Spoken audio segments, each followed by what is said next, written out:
Hello everybody, my name is WISECREAM and welcome back to the WISECREAM Livestream for the final episode of Disco Elysium. Boom!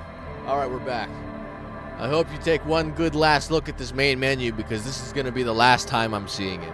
I am afraid and I'm scared. I'm scared of what's going to happen next. Thank you guys for coming.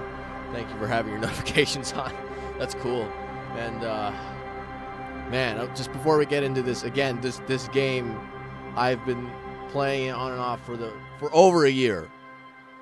For over a year. It's crazy how this game single-handedly has been in the back of my mind for years. So, it's kind of weird to see the end of it, because I've always been just questioning what will happen next and what will happen now that we're at the final stream, guys. This is crazy.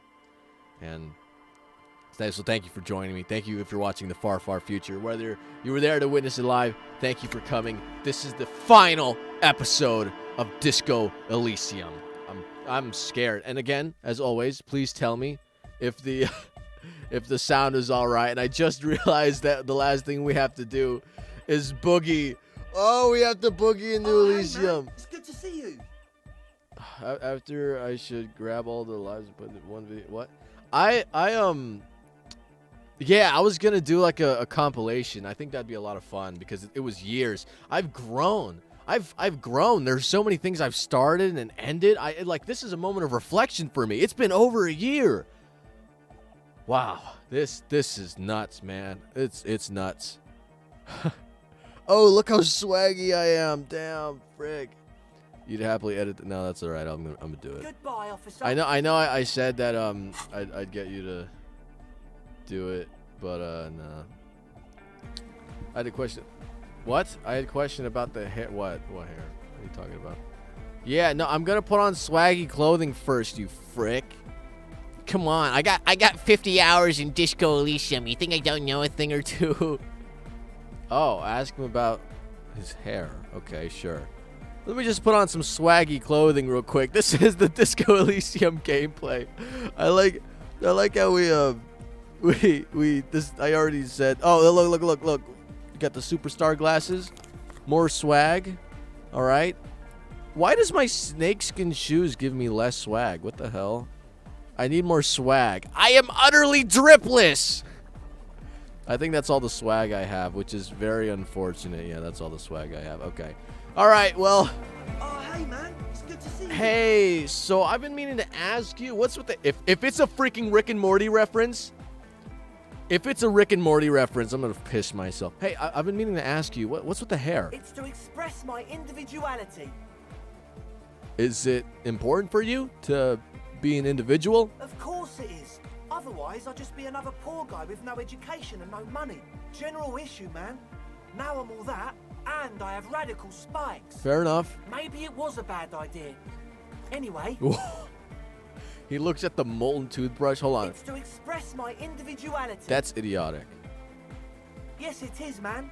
Absolutely. Rick Sanchez cosplay. It's not bad. It's hard to pull off that haircut. Oh, dude, it's still so low, dude. No words, just dance. First roll of the last stream. Here we go. Ready? Wait, save. Yeah, save. Goodbye, officer. Shut the frick up, Andre. Yeah, quick save. I already saved. It's fine. And I can't move. Okay. Oh, all right, Kim, let's boogie. Here we go. Hey, man. It's good to see you. Ready?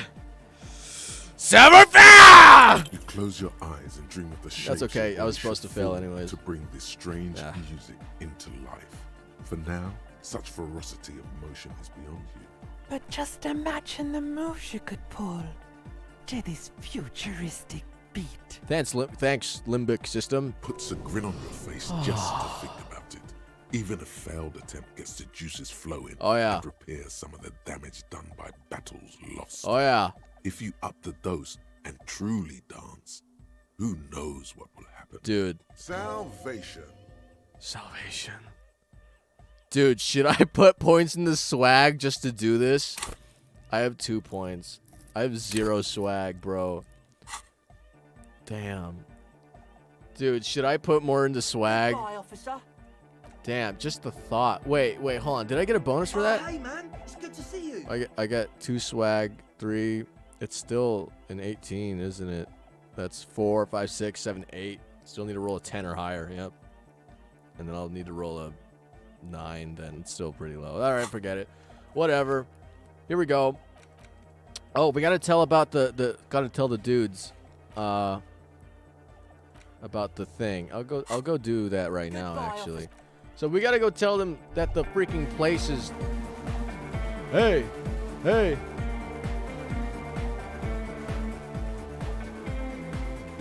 I talking with the god Colleen Ballinger. I don't know who that is. Hey, but if you like him, that's great. Let's see here. We're gonna teleport back over to the. We're gonna teleport back over to the place over here.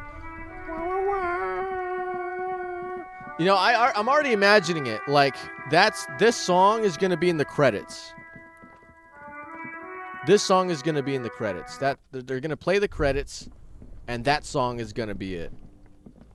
That's what I think. That's what I think is gonna happen, in my opinion. That's what I think. Well, okay. Here's what I'm thinking. The credits roll, and Kim is like.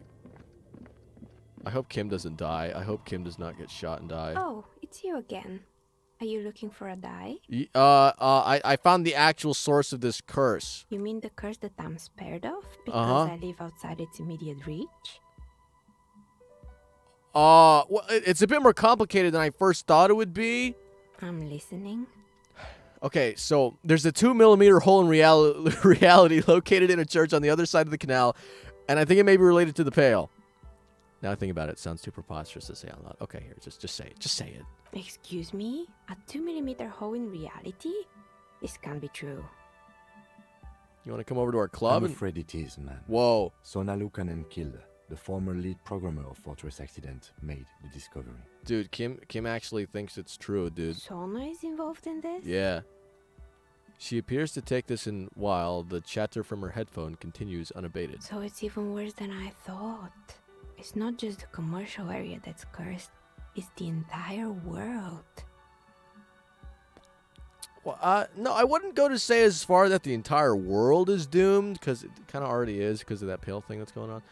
Don't worry about it. You're doing so fine, you know? You're doing fine. I'm sure it's nothing. Yeah, okay, I wouldn't go as far to say that the whole world is doomed, you know? Just Martinez? In any case, thank you for stopping by. Sure. It's good to have an answer, even if I can't claim to understand it fully. No problem. Huh. Calling Values, that girl that made a positive video. Oh, I don't know anything about that. I don't really keep up with YouTube drama, and all that stuff is too silly for me. Okay, so we informed one person of the thing. Okay, now we gotta tell Plaisance, right? Plaisance, yeah, Plaisance. That's the Plaisance. Yeah, is that the book lady? That's the book lady, right? Hey, book lady. Hey, book lady, your freaking business is bricked up. Why would you keep up with YouTube drama when there's a case to solve, detective? Best Kim Kitsuragi impression. Kim speaks with like a French accent, right? But it doesn't sound like super French. Cause my boss is French, but he talks like a Frenchman. Kim. Hello again, esteemed officer, or whatever. and welcome to Crime, Romance, and Biographies of Famous People. It's a really weird name for a store. Hey, I got something to tell you. I found the actual source of the doom. What do you mean, actual source? I thought this issue was resolved. She clutches her pendant anxiously. Yeah, I could just tell her to close up and leave. My investigation has led me to discover a 2mm entropinetic hole in reality. That's the source of the doom, both in the commercial area and in Martinez. What? A tiny hole in reality. You know, it may be connected with the Pale, an origin point of sorts, and it would explain why historically so many things have ended in failure here in Martinez.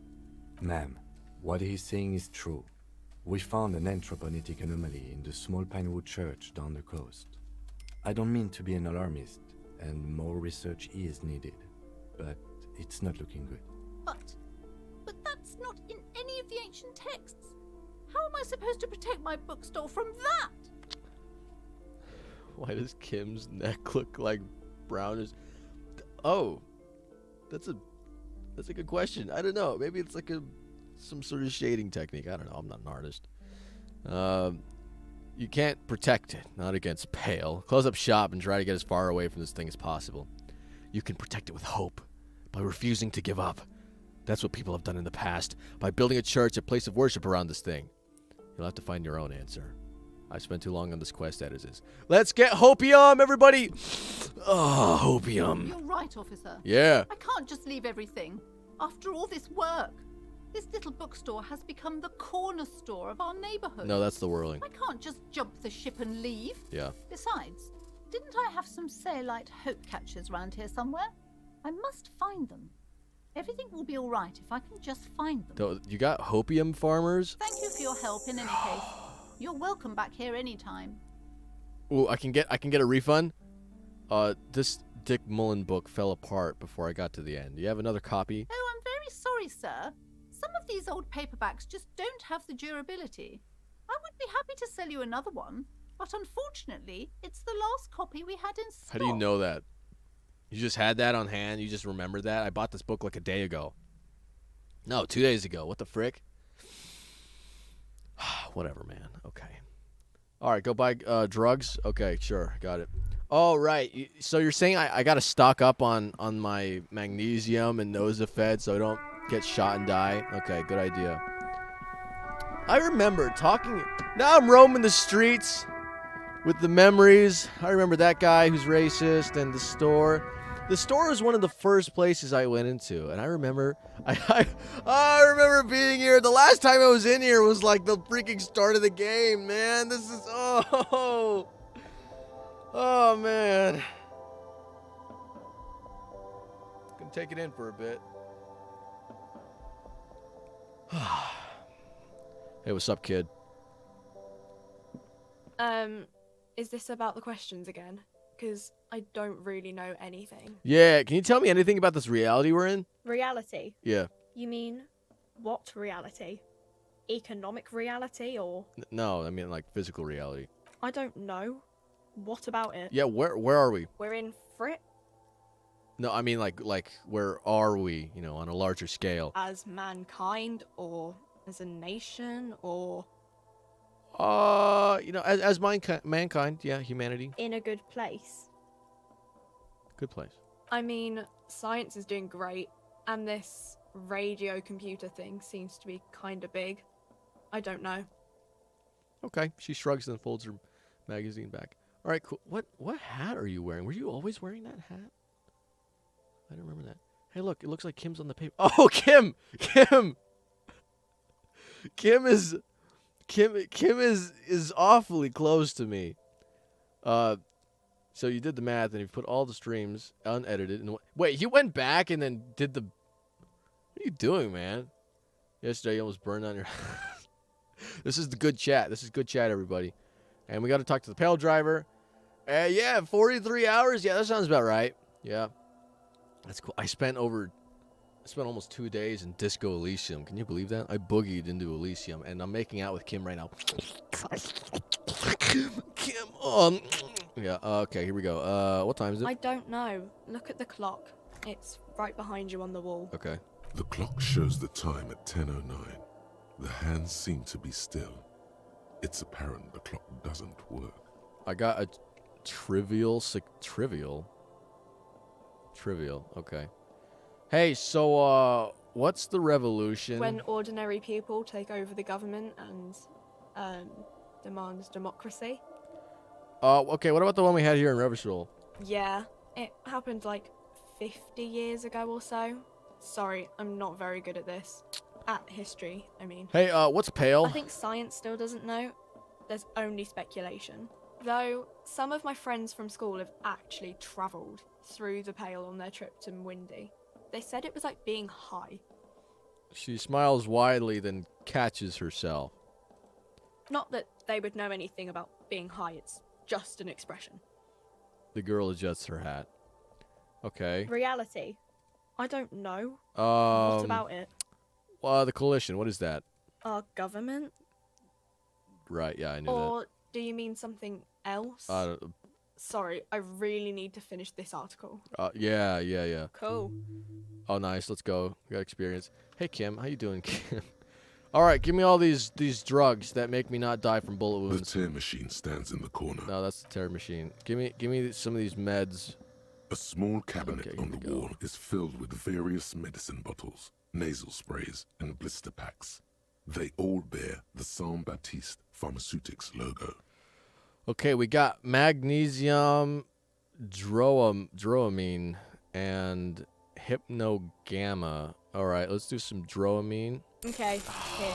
I hope Saint Baptiste makes you feel better or something. Yeah, and I'll take some hypnogamma while I'm at it. Okay, here. I hope Saint Baptiste makes you feel better or something. 4 charges. I mean, I got some pocket change. Here, give me one more. Okay, here. I hope Saint Baptiste makes you feel better or something. All right, you got it.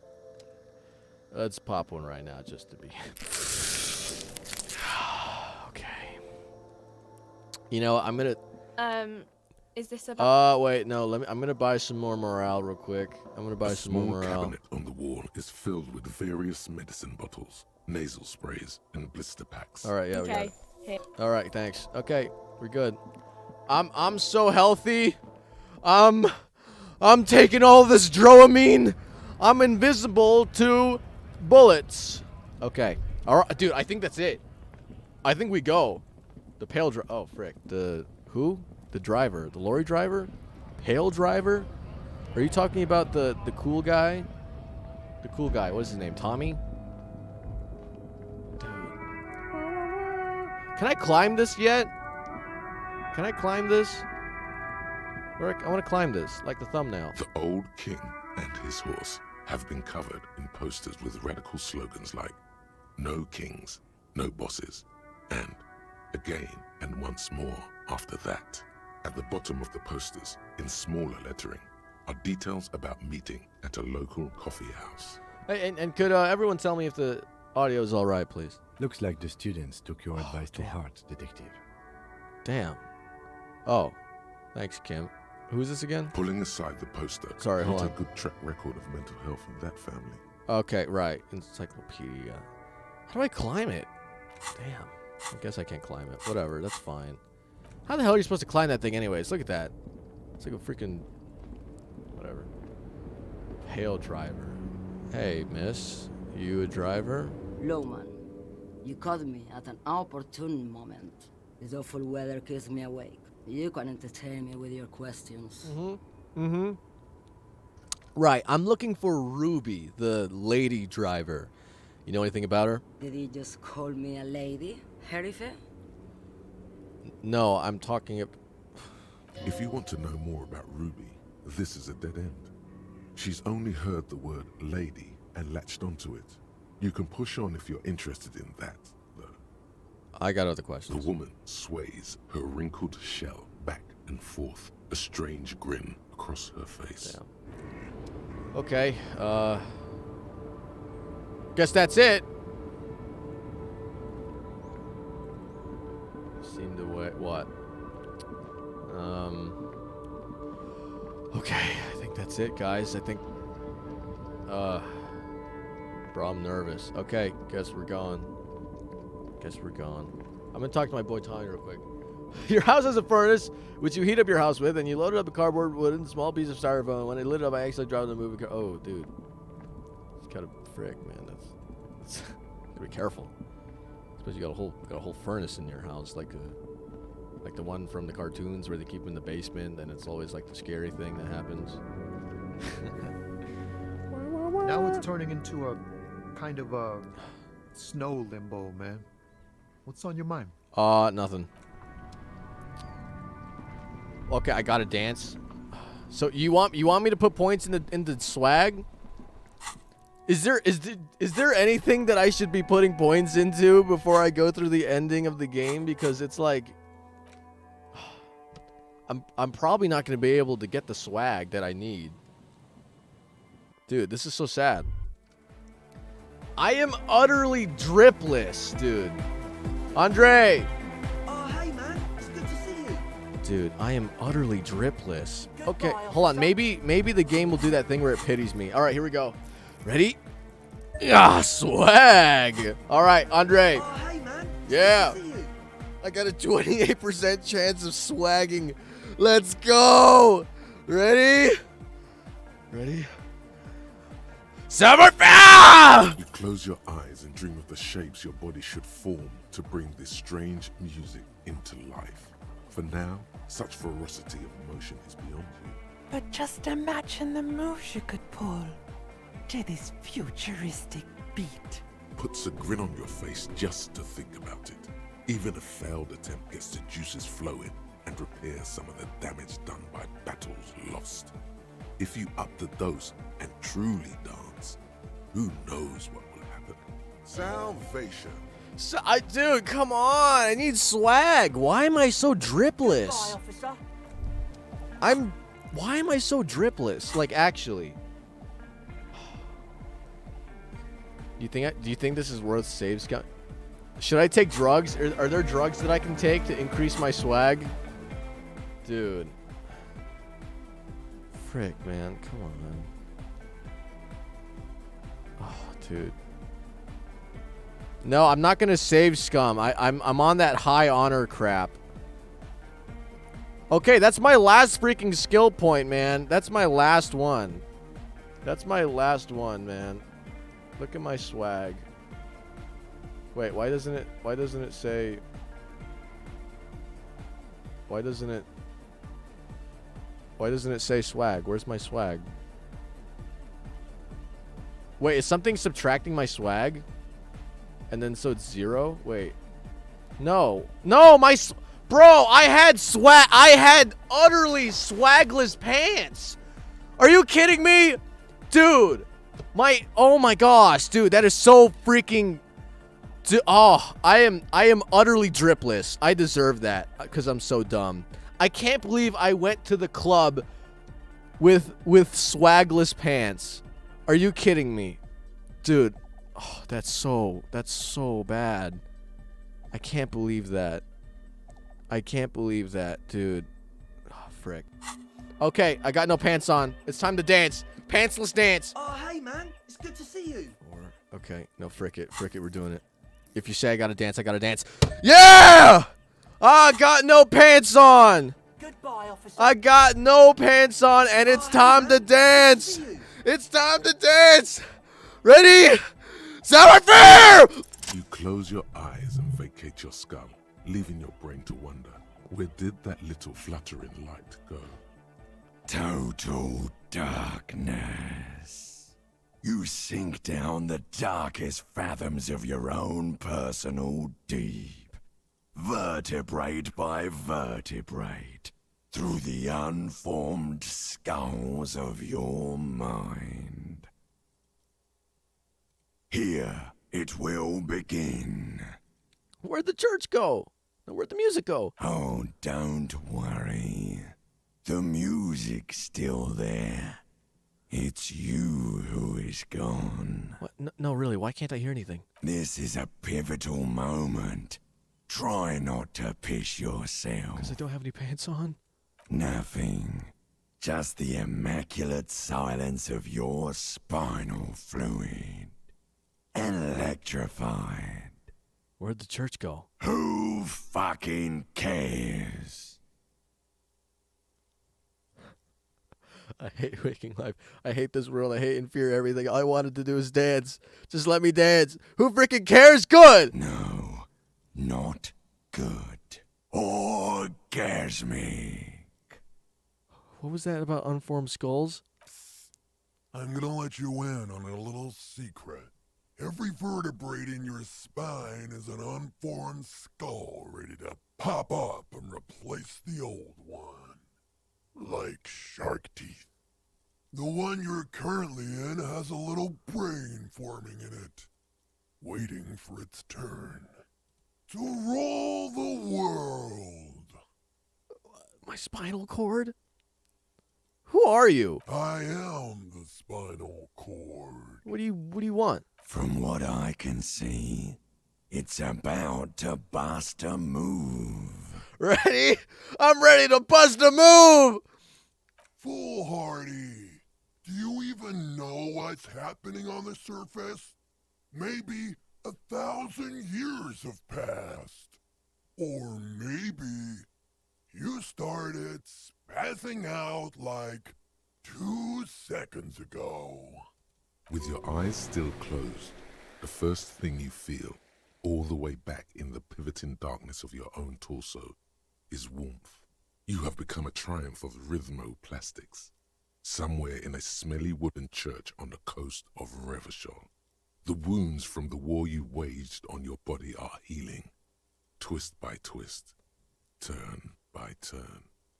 I'm gonna open my eyes and dance like I've never danced before! You have become a flawless interlocking mechanism, a flesh and bone approximation of the throb coming from the speaker setup of the one called Eggheads. Holy entirely, frick. rigidly, imbecile, Holy without frick. pity or fear. Holy frick! Holy frick! Free from self-awareness, no deliberation, only, and I mean only, execution. Yeah! Oh my god! No way! The Speed Freaks would-be leader stands slack-jawed in disbelief at the hardcoreness on display. This is really happening! With his reel-to-reel mixer blasting the anthem of a future that will never come, the young man observes your moves for a second. He throws a screwdriver and a bunch of drill chucks into the corner and explodes into dance. What he lacks in sharpness, he more than makes up for in violent enthusiasm. Kim, get in here! Kim, get in here! What's going on here? Delinquents. The lieutenant looks at you and the Speed Freaks grinding around in the church. What? I said, get in here and dance! The lieutenant squeezes the bridge of his nose. The light reflects off his glasses, giving him the appearance of a surgeon in the middle of a tense procedure. He's having trouble adjusting to the new reality before him. What's happening? The lieutenant is forced to yell over the futuristic music blasting from the speakers. I'm undercover!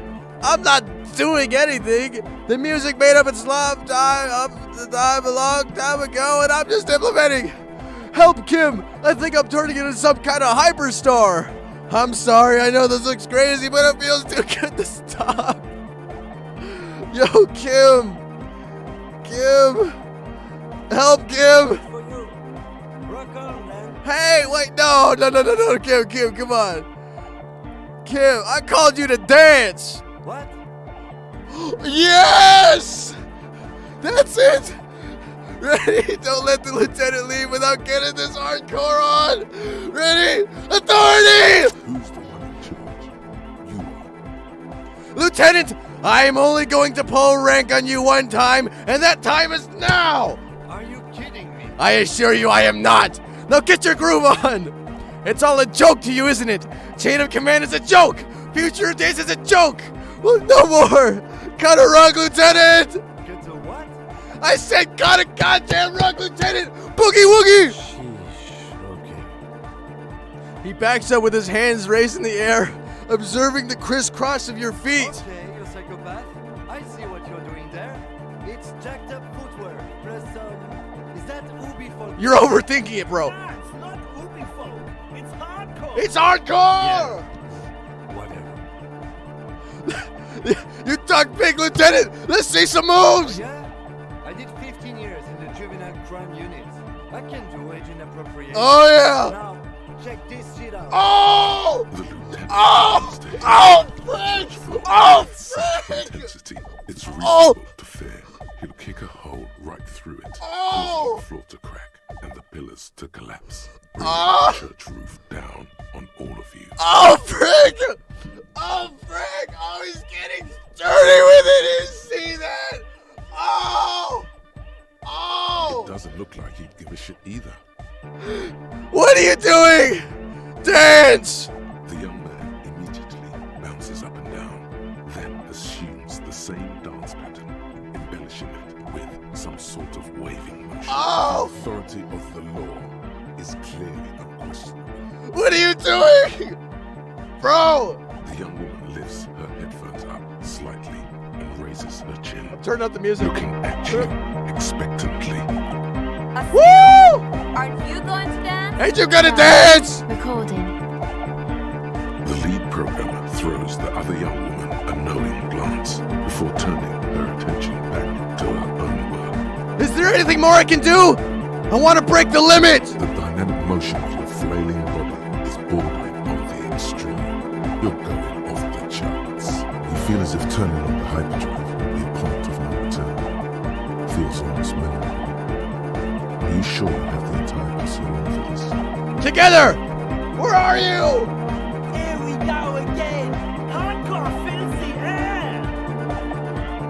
The sound above my head. What now? The sound above your what? Above my hair, man. Okay, this is too imbecilic. Excuse me. No, Kim! Turn on the hyperdrive! Ready? Shivers! On the coast of the Montanese Inlet, in a small weather-beaten stave church, built 380 years ago by settlers from the Occident, most likely to guard against an anomaly at its center. An officer of the RCM is contorting his body into idiotically rigid shapes as he invents the future of dance music. It's the hardest anyone has ever danced.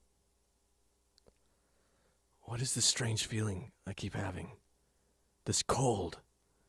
Even now. I am La Rebachelière. I am the city. What do you mean you're the city? I am a fragment of the world spirit, the genius Loki of Revachol. My heart is the wind corridor. The bottom of my air is red. I have 100,000 luminous arms. Come morning, I carry industrial dust and let it settle on tree leaves. I shake the dust from those leaves and onto your coat. I've seen you. I've seen you. I've seen you with her. And I've seen you without her. I've seen you on the crescent of the hill. How are you talking to me? The modulations of my voice are noted down with thermometers and barometers. You feel me in your nostrils, on the little hairs on the back of your neck. I also reside in your lungs and vestigial organs. Everywhere there is space. But who am I? Why are you talking to me? You are an officer of the citizens' militia, Jante in Rebut. When you wear your coat, you wear my soul. You move through my streets freely, in motor carriages and on foot. You have access to the hidden places. You also circulate among those who are hidden. I need you. You can keep me on this earth. Be vigilant. I love you. An officer of the RCM is lying on the floor of a small church with his eyes rolled back and his tongue lolling out. Several others are standing around him. He slowly comes to. Whoa. Had a good rest there? I spoke to the city of Revachol! Fuck yeah! I bet you did. Those were some advanced moves, man. That's all great, but we should really get going. We spent enough time doing aerobic exercise for today.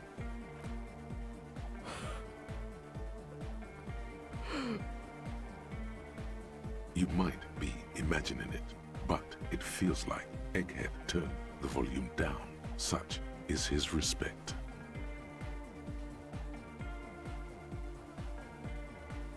Man!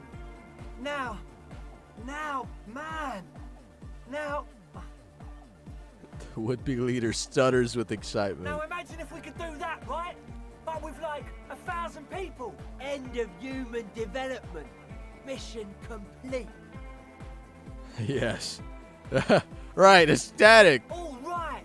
You're absolutely beat. Muscles relaxed and feet like noodles underneath. That's it. Goodbye, officer. Holy frick. Bro, when Kim said I mean, bro, oh my gosh.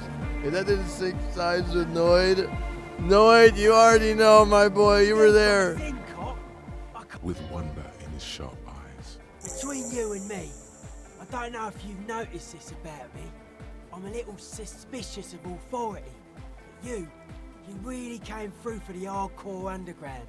Yes, you really came through for the hardcore underground. How come? He spreads his arms looking around at the speed freak setting up shop. The would-be leader is cutting some futuristic shapes on the floor. Cutting shapes. Sweating profusely. Cutting shapes on the floor. Cell using her contact mic to listen to a tree underwater.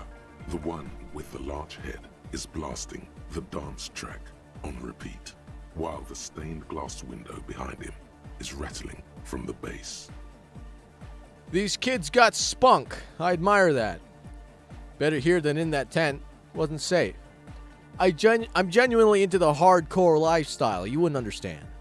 I'm not a corrupt cop, Kim. This is a corrupt scheme. I did it for mankind. For all of mankind. Okay. The lieutenant keeps it laconic. I don't believe you actually think you did it for all mankind. But whatever keeps you in high spirits is okay by him. Hey, Noid, what do you think about the church? It's a miracle of carpentry. Dead bodies carved into total shapes. Now it can be something more. He rubs his hands together. How old do you think this church is? What style of church is it? Yeah, what do you mean by dead bodies? Dead bodies of perennial plants. Sigma functions have left this place. It's a good thing we came along. The spiritual collapse has been total. What? I saw some piglets suckling their dead mother. Have you heard this one, cop man? After a short while, they shuddered and went away. They had sensed that she could no longer see them and that she wasn't like them anymore. What they loved in their mother weren't her body, but whatever it was that made her body live. End of quote. This is an high-quality carcass. The power of anodic beats and hard bass is needed to reanimate it. Okay, what are you saying? This religion of history is false core. It has collapsed. The way he says it, the force in false core is invested with 20 kilotons of disgust. But you guys said the Ecclesiastes were all about love and hardcore before, remember? I even agree with you about this Ecclesiastes thing. And you propose dance music will supplant the system? Anodic dance music. Regular dance music wasn't hard enough. And yes, I do. You know what this kind of stuff goes well with. Don't you have to be drugs on that? Only a little. Cool. It's a necessity. All large human gatherings are narcotic. It's just the way of the spinal cord. There is a difference between narcotics and group elation. One kills you, the other does not. The supercharged humanism that the innocentric system has been feeding us on giant city squares, that's not a drug. The sugar and wheat it feeds us is healthy. Forget it. It would become an imbecilic discussion. You two continue. It's more hardcore that way. All right. Sure. You take it easy, Noid. We got a case to solve. All right, Kim. Okay, Kim. I'm really scared because we had a great session just now where we were boogieing into Elysium. Man. I think it's time. I think it's time, Kim. Kim, I'm scared, man. I'm scared. Wait. Wait, I have a bullet, right? I have bullets. I got 2 bullets. And I have my gun, right? What happens if I... Kim? Kim, can I walk around with my... Holding the gun feels natural and satisfying. It's like an extension of your arm, the polished wooden handle almost fusing into your palm. Wow. I think my hand recognizes it. It reminds you of the day you first held it, with fear and respect, hoping you don't have to use it in vain. The sun was out in Jamrock. It was so long ago. At last, the fastest hand in Revachol reunited with the slickest tool in the north. You're gonna be the envy of the town, baby. Nice. Hey, Kim, you like my gun? I should not walk around with a gun. Hey, Kim, you like my gun? Kim? Yes? Oh, frick. I'm not sure if I should ask him that. Wait, no, he was cool with it. He was cool with it. Or he told me that he didn't want to be there. I found out what the pail is while you were gone. Wonderful. What is your takeaway? Wait, you're not surprised? I think it's terrifying. It seems unreal. I'm super cool with all of it. Where are we, Lieutenant Kitsuragi? Are you not surprised? You're not surprised? I can't stop a grown man from learning about the fundamental geographic and anthropogenic features of our world, can I? Perhaps I should have tried, he thinks. Perhaps I was overprotective, is what's insinuated. Thanks, Rhetoric. Where are we? In Elysium, behind our eyes. Like all human beings, Detective. The world is what it is. I'm glad to see you're stable. Keep it that way. Nice. Now, was there anything else, or should we get to it? No. Should I hold my gun out? Should I hold my gun out? I'm not gonna hold it out. I gotta keep my handy flashlight out. I'm not putting back my Caval's... Wait, you actually want me to hold my gun out? Oh, I guess we are going into a building with a suspected murderer, so I guess I shouldn't. I mean, if we were going to be holding a gun at any point, it should be right now, right? I mean, that's what I think. Because if we're going to be holding our gun out, we're going into a building with a suspected murderer who used a freaking rifle to murder someone. So it's... If anything was going to be sketchy, it's going to be sketchy right now. So I got my armor on. So you're sure that I'm going to get my armor, right? I need all my armor, dude. I'm not fricking with that. I don't frick around with that. I don't... Okay? I need my armor. So I got my chest plate, my boots, and my gloves. But I need... What else? Leggings? I need some pants. Oh, I just realized I'm not wearing any pants. Yeah, let's put on some pants. Okay. Yeah, let's get situated right now. Okay. All right. So what's going to be the end of the game fit? Got my peepo hat. Definitely my cop glasses for visual calculus. Definitely going to need my visual calculus. And my pants. Not that one. Those are boring. Yeah, these are pretty good. Electrochemistry, though. I don't have any pants. Wow, I am utterly tripless. I can't believe this. No pants. Okay, guess I'll put on those pants. That's fine. Okay. Oh man, I'm nervous. I'm scared, Kim. I'm scared, bro. Kim, I'm scared, man. Okay. Here we go. Okay. Boogie into Elysium. Over there. Oh, Kim, you're with me, right? I outrank you, Kim. Let's go. Kim. I outrank Kim. Dude, that was so awesome. I used my authority to order Kim to join me on the dance floor. Oh, that was actually a thing that happened one time. I was at a community service thing for my military thing, and there was like a dance thing that was going on. We were all in uniform. We were all dripped out with our coats and our ribbons and medals and stuff like that because it was a formal event where we needed to help out, right? And so we were in our military kit. Okay, so we're all kitted out. We got the loadout, and it was a bunch of old people, and so they can't really dance that well, but they wanted to dance. So what they did was that they got all the kids to come out and dance with them, right? And so they got all the kids who were kitted out with their military crap. We go out and we dance, and they're all awkward, right? Oh, and I got this on video too. I might show it one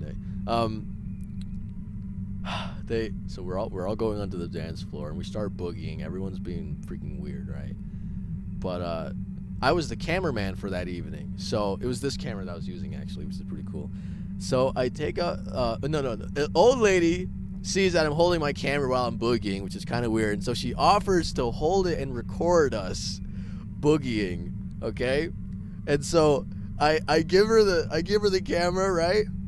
And because she offered, so and then when I gave her that camera and I told her that it was recording and she was filming us, dude, I popped off because I was like, hell yeah, someone's getting this on camera, let's go. But what happened was that everyone else left me. They were on the floor. They were too shy to dance, and I didn't even realize that until the end. So I was just out there in my suit, looking drippy as frick, but they abandoned me in my freaking uniform. Everyone was looking at me, and it was on camera, and it was embarrassing. And I'm like, where the hell is everybody? You left me. You've forsaken me. I wish I had someone like Kim, man. I wish I had someone like Kim to back me up on the dance floor. I'll show some of that footage one day, but damn. Suddenly, whoa! Your entire body is paralyzed. Hey! Aggressive white noise fills your skull. A strange pain like you've never felt before. Through the static, you hear a woman's voice. Ruby, the instigator. I know you're feeling uncomfortable right now. Oh. Don't move too much or fight it. That'll just make it worse. Says the shadowy figure by the machine. Kim, are you okay? I can't say it's a pleasure, officer. I was really hoping not to make your acquaintance. But here we are. As she says the word officer, you feel a spike in the agony. It sounds like the entire radio frequency range is screaming directly into your neural pathway. Cover my ears! No, ow! That's not going to help. You can't shield yourself from this. It's an entirely new type of experience. Way worse than all the previous ones. I need those bad. Don't focus on the pain. Focus on doing your job. Tell her she's under arrest. Okay, Volition. Kim, help! Okay, Volition. I'm gonna go through it. You're under arrest! Really now? Check this out. No, Volition! With a new surge of violent static. It feels like a blood vessel exploded in your brain. Kim, help! Kim! The lieutenant clutches his head as his eyes roll back into his skull. I'm using a pale latitude compressor. What? You and your partner have been caught in its field. You're using one of those devices used to send signals through the pale on me! Wow. Check out the big brains on you. You're not entirely wrong. She sounds impressed.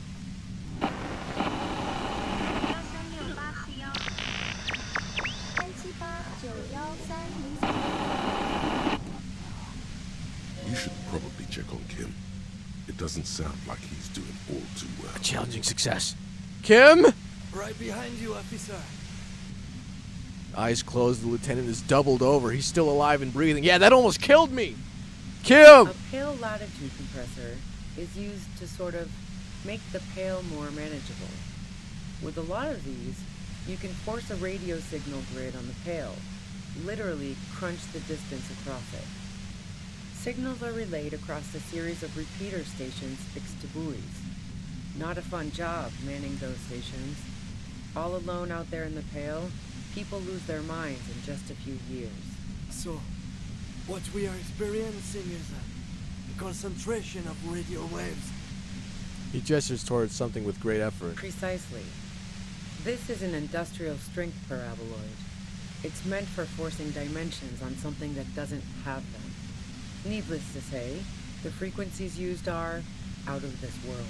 At the upper limit is the large prime number generator station. It's used specifically for pale latitude compression. That's why you may be hearing some numbers.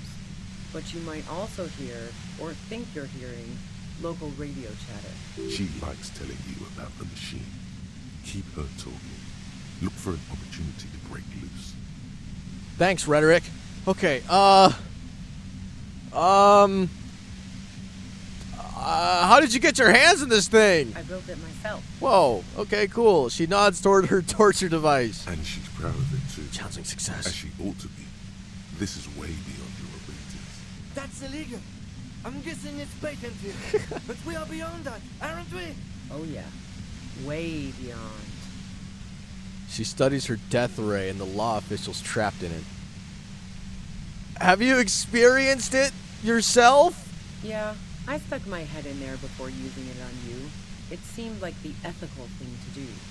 Can't say that I enjoyed it. The field was weaker, but I can imagine what you're going through. Will I stay like this forever? No. Once I shut down the compressor, the pain will end. It may take a few minutes for you to steady yourself, though. It's a bit like waking out of a very confusing dream.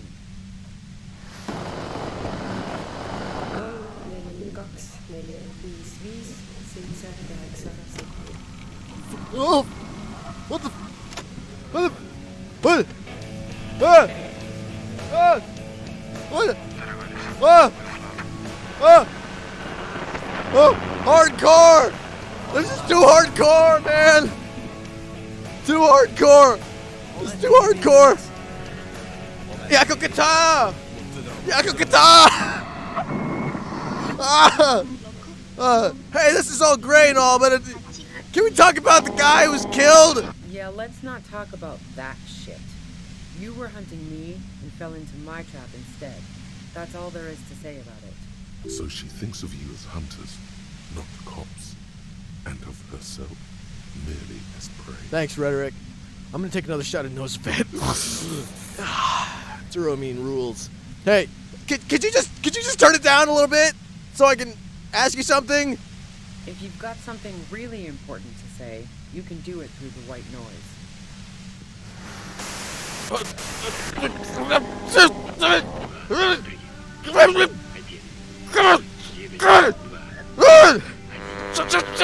Who is it? Get your freaking... Stop it! Stop! Stop hurting my Kim! Speed! Hey! Whoa! Oh, what am I? Frick! Kim! Kim, are you okay? Kim! Kim! Kim! Oh! Oh, hey! Hi, Yakakata! The lieutenant clutches his head, grimacing. God damn it. She regards you and Kim with sudden sympathy. Fine. If you really want to talk, I can dial it down. I've also got a gun, by the way. Oh. The steps reluctantly out of the shadows, and the pain lessens. Well, it doesn't feel much better, but you can form sentences now. Thinking doesn't seem to hurt as much. I could just run over there and smash it because I got my Cavalsund. I got my Cavalsund, baby! No, I gotta ask first. Hey, how did you know we were coming? I heard you in the passages, and I've been preparing for quite a while. By hiding bullets under floorboards? So you found my shack, huh? I'm not surprised. Her tone is bitter. She thinks she's been betrayed. She didn't rat you out, by the way. So nice. That's one knife I didn't want to find to my back. Preparing for the worst? I was. Before I caught you in the pale latitude compressor. I'm fine now. That's her admitting the bullet was an emergency exit. Thanks, Rhetoric. It was dark in the shack. The waves outside had calmed down. She looked at the loaded gun. Then she cracked the barrel open and took the bullet out. Not today. Thanks, Gut. Did you shoot Lily? No, I didn't do it. What? I only helped stage the lynching. though I doubt that makes much of a difference to you. So she says she didn't do it, and she doesn't trust you. Is it you specifically, or the citizens' militia that she distrusts? Who ratted me out, by the way? Was it Titus? No, he wouldn't have broken first. You're right. Claude was the first to share her suspicions. When I threatened to arrest her, Claude broke. She told me everything. No, it's this one. Oh. I knew the kitten had claws, but not like this. But she couldn't have known I was on the coast. How did you find me? Your first guess wasn't entirely off. Talking about Claude. Your own boys told us you were on the coast. Titus told me. It took some convincing. It was your own boys. My boys? Yeah, the ones you poached from Titus, and Titus himself. Ruby boys, formerly the Hardy boys. Okay, call them the Hardy boys then. Frick. The ones you poached from Titus and Titus. Yeah. What is this? I thought Titus and I had a decent collegial relationship. Oh, doesn't even matter. How could they be my boys when they're not even my friends? Those guys liked me, I know it. This is what happens to people whom people like. A dull despair is creeping into her voice. Thanks, Volition. How the fuck did the rest of you get by? What? Wait, wasn't it you who called me the human can opener? It's not personal. I opened them up. I do it by asking questions, and I have some for you. Honestly, I don't know how to do it. I just stumbled in here. Could you please explain this to me? I do it by asking questions. I don't want to brag just yet. Like what? Whoa. I already told you I didn't do it. A strong moral compass. She still wants the opportunity to make a case for herself. Thanks, Frederick. Would you say that Lily was a likable person? I didn't like him. Hardened mercenaries aren't particularly likable types. You don't feel sympathy for mercs? It's hard work. There's nothing more personal that you had against him? Perhaps his way with women? Did you feel protective of the Union? No, it's definitely this one. You think I was envious of his conquests? Yeah. Look, pussy's not a problem for me. Okay. And definitely not a reason to off someone. See her confident gaze, her toned arms. Yeah, she wouldn't have had much trouble in the intimacy department. Electrochemistry, I love it when you're actually useful. You feel protective of the Union? Yeah, sure. And I didn't like Wild Pines sending in those foreign hirelings. Me and a fuck ton of other people around here. She didn't hate him, okay? Okay, empathy. You don't feel sympathy for mercs? Plenty of broken people who don't come with that kind of body count.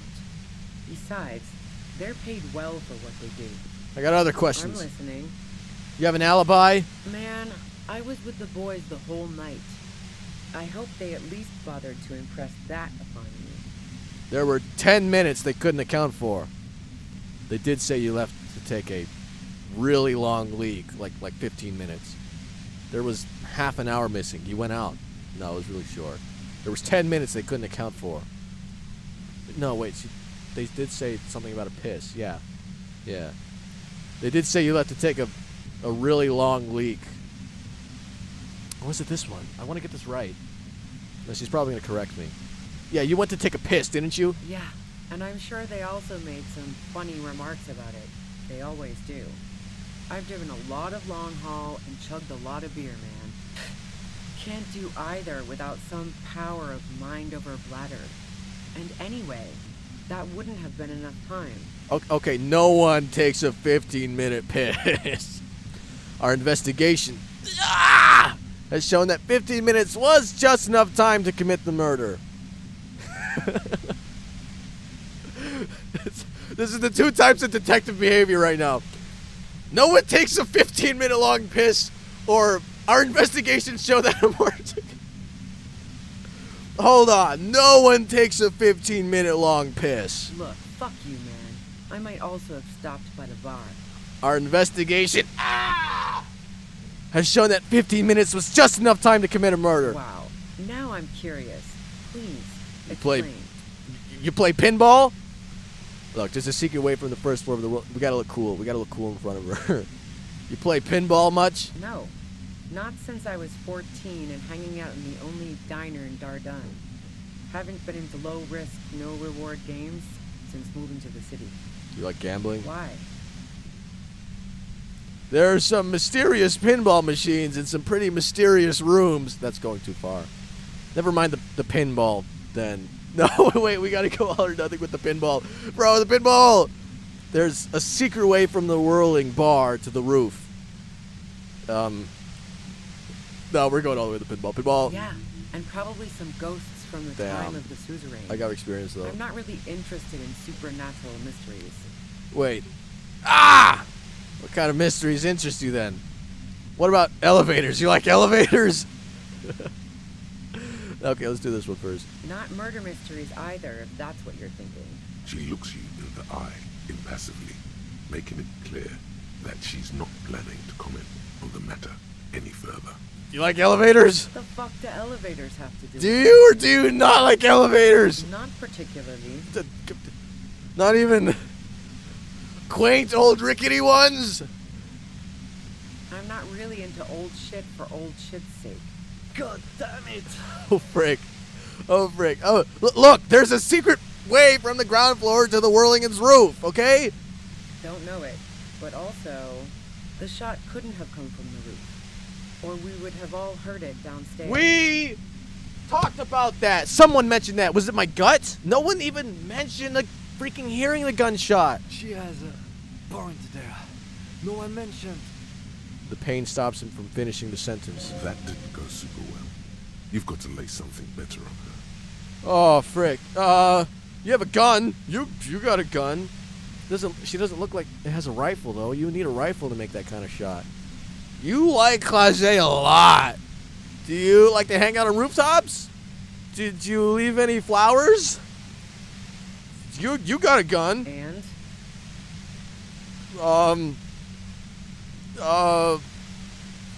Like what kind of gun is it? A Nachtway 80 front loader. Uh-huh. 2-barreled. Not really what you were looking for, I'm guessing. Oh, where'd you get it? The gun store. What? The gun store. Trigger Happy Jacks. Trigger Happy Jacks? That's a really cool name. Really? What did you think? That I'm going to squeal on my gun supplier? Sorry, I'm not that kind of gal. There's other evidence I want to ask you about. Yeah, evidence. You like her a lot. I considered her a good friend, yeah. Are you a girl liker? Why do you gotta say it like that? Is peeping one of your hobbies? We did find the peephole. But you wanted to be more than just friends. Let's try and embarrass her. Wow. Pissing, pinball, and now peeping.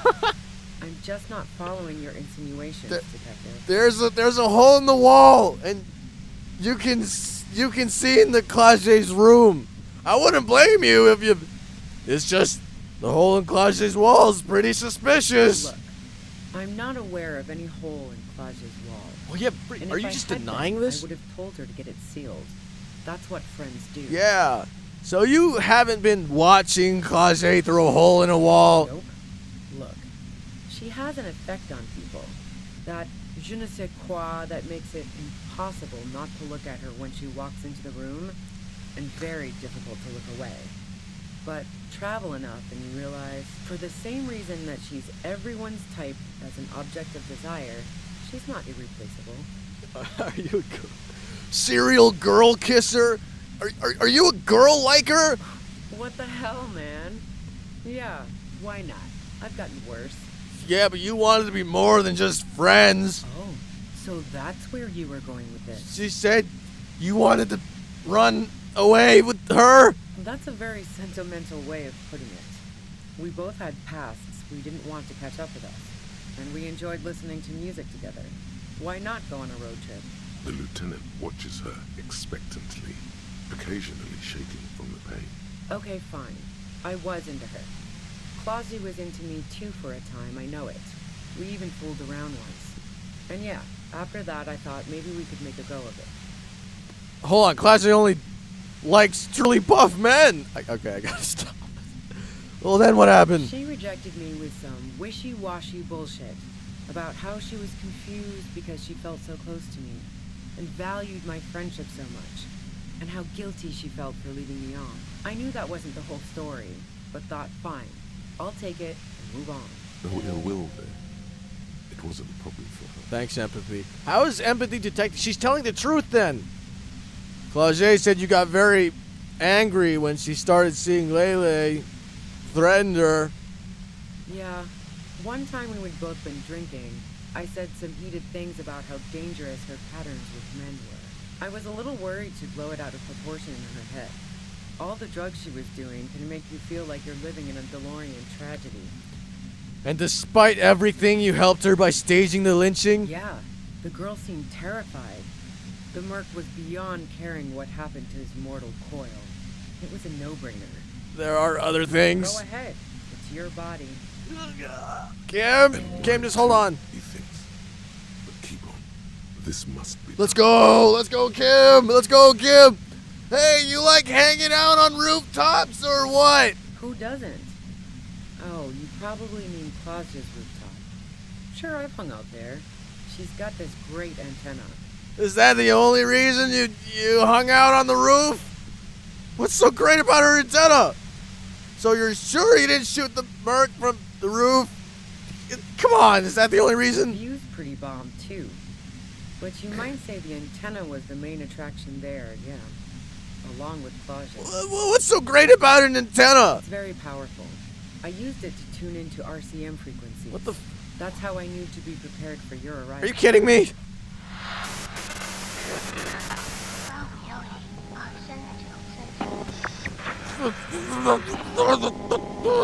Kim! So you're sure you didn't shoot the merc from the roof? Yes, I'm sure. And anyway, as I said before, the shot had to have come from afar. Did you leave any flowers? No. Gifts of flowers and candy aren't really my style. They were symbols of the revolution. So now I'm leaving revolutionary symbols around? Come on. I never did understand why, when someone dies, a hothouse's worth of flowers has to die too. Okay, you didn't leave any melvilles? No, I did not. Okay, hold on. Yeah? Where?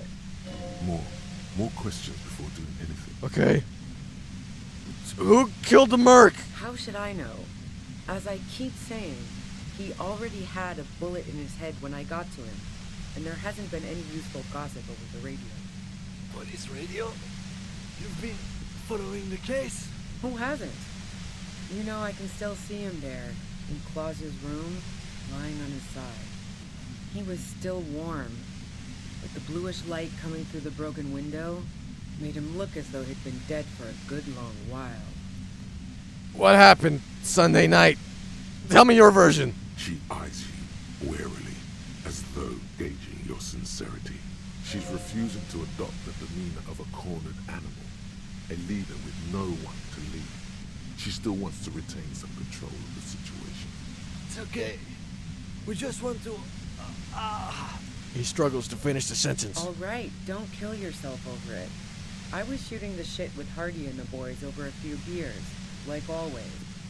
Then Klasia comes in, all pale and shuddering. She sits down with a drink, trying to steady her nerves. So I grab a seat next to her. Did she also seem high to you? Kaje said you knew something was wrong immediately. Well, she did say that, didn't she? No, I really didn't. No? She's not that easy to read. I just assumed she'd done too much blow. It wouldn't be a first for her. But no such luck. She was in some deep shit. She asked me to come upstairs. The merc she'd been going with was lying on the bedroom floor, dead. I knew she couldn't get the authorities involved, so yeah. You made it look like he'd been hanged. Kaje said you seem to have a plan prepared when you get there. Kaje found it weird you came with a plan so quickly. Same thing. What? No. Faking a lynching was her idea. What? She looks shaken. She wasn't surprised to be ratted out, but framed. The part of you that knows the future would like you to consider stepping away and getting rhetorical. What? What are you talking about? Her idea? Yeah, in cold blood. It really surprised me how quickly she was able to get a hold of herself once we got up there. It was like she was another person. The party girl was gone. She asked me to help her drag him into the shower so she could wind the shower head around his neck to fake lividity. Then she dressed him while I went to get the Hardy Boys. Clarcia knew exactly what she was doing. You can't remain calm under pressure otherwise. That's bad. That should be so calm. Yeah. I wasn't sure whether to admire her or be disturbed. Do you think she killed Lily herself? As I keep telling you cops, we didn't hear anything downstairs. No gunshot, nothing. But even if this is true, weren't you worried the lynching might lead to... War? The thought crossed my mind. But the mercenary's death was going to have repercussions either way. Although the way things are going, fuck it. I'm not responsible for these people after what they did to me. If you didn't kill him, why hide? I saw you roll into town. Me? I wasn't about to stick around for questioning by a goddamn La Puta Madre agent. That strange, distant fear is getting close now. It's a fear, the fear of yourself. Wait, what do you mean, La Puta Madre? Yes, you. What? Everyone says you're his peon, his human can opener. Through sudden sharp pain in your head, you hear the lieutenant mumble something to himself.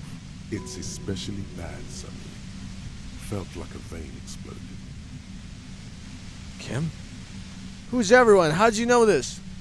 Bull shark! You're trying to throw me off. No one says that. Wait, how do you know this? Everyone in Jamrock. The cops, the criminals. Why do you think I'm holed up in here with a goddamn death ray waiting for you? Am I the greatest gun who's ever lived? If she knows that about you, she must know your real name too. Thanks, Logic. Tell me, what's my name then, if you know? That about me? Just, you know my name, yeah. Yeah, what is it? Harry Dubois. What? One corrupt motherfucker with the disco pants and a funny tie. Agent to La Puta Madre. What? Kim?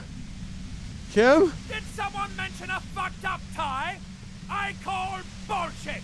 You're too crazy to be corrupt! So she knows your name. That doesn't mean you're on the tape.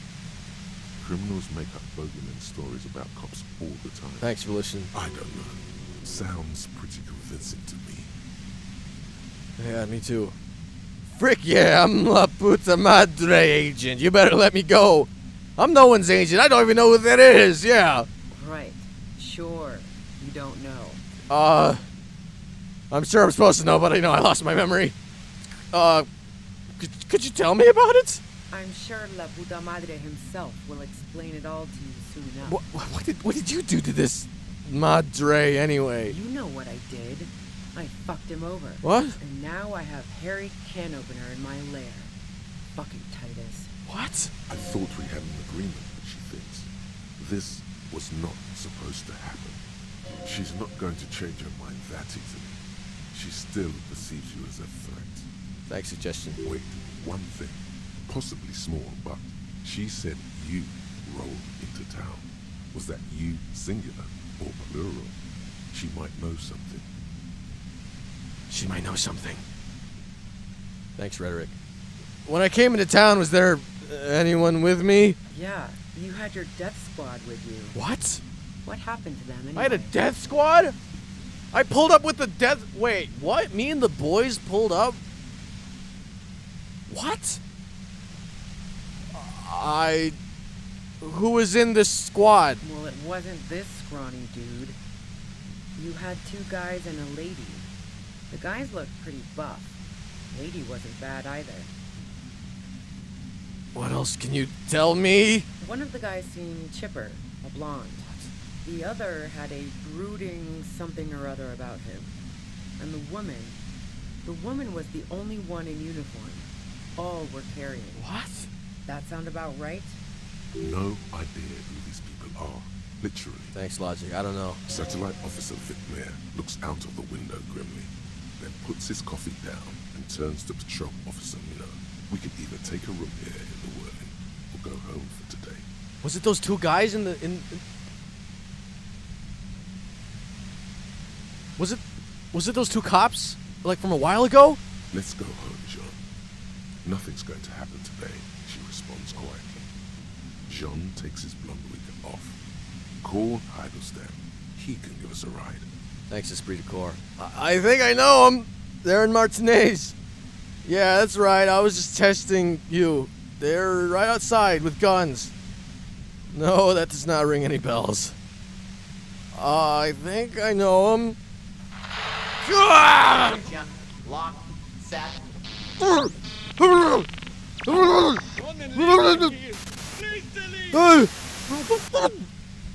Fantastic. I've got to get on the road. Then you can go find your friends. Unless you have anything pressing to ask me. Do you know about the bunker? What bunker? The communist hideout. You know, the place some comrades stopped through, revolutionary bunker. It's the bunker. Was it a communist bunker? Was it the communist hideout? Don't know anything about it. What? No one's been around since I set up camp. But I'm sure I'm not the first vagabond to... Her voice trails off into white noise in your head, and it feels like an aneurysm approaching.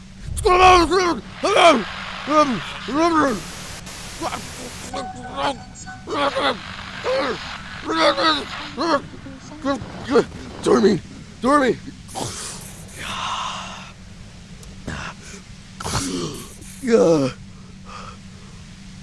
Destroy the machine. Don't attempt to destroy it. Just go. So I can either let her go or frick up the machine? Wait, you said I need to put on rhetorical clothing? Should I step back? No, I want to frick up the machine. What? Stepping away is weird, but you're concerned about what? Whoa! What happens? What's going on? What's going on, man? What's going on, man? I don't want to. What the frick, man? What's going on, man? I don't know, man. I'm so swaggy though. Look how much swag I have. I'm no longer dripless, bro. What do I do? What do I do? I'm so rhetorical. I have 5 rhetoric. Oh frick, bro. Bro, what do I do? You gotta let me know what to do, man. Cause I want to frick up the machine. I would love to do that. I want to see what happens if I smash this thing. But I don't know how rhetorical I am to do this. What do I do? Hey, my omniscient self who knows what's going on. My actual thought in my head, that's also not just a chat, you know, that's telling me what to do because they already know exactly what's going on with this game because, you know, what's going on. Hey, hurry up! Hurry up! Tell me what to do! Tell me what to do! Hurry up! I'm dying out here. Kim's dying. All right, frick it. Frick your machine. Who's? Ah!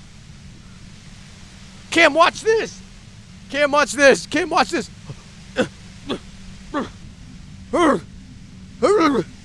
Volition. Endurance. Yes. Endurance. Oh! You did it. The compressor lies broken on its side. It's quiet in your head again.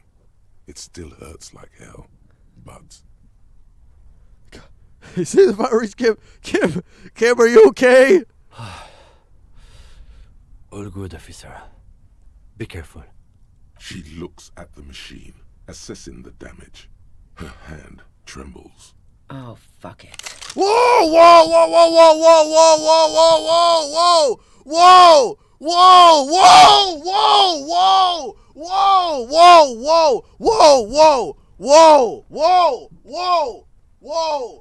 Hey! Whoa! Hey, bro! Chill!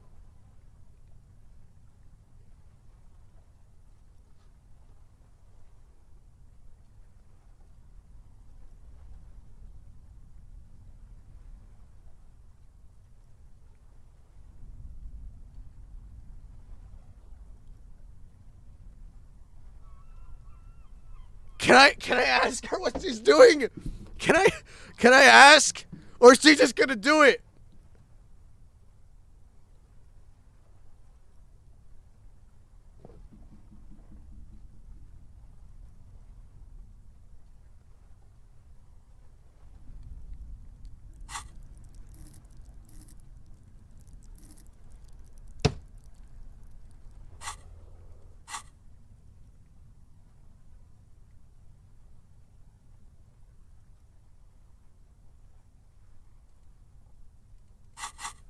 freaked the game. Okay. Alright, I freaked the game. Bro. Even? A challenging 12?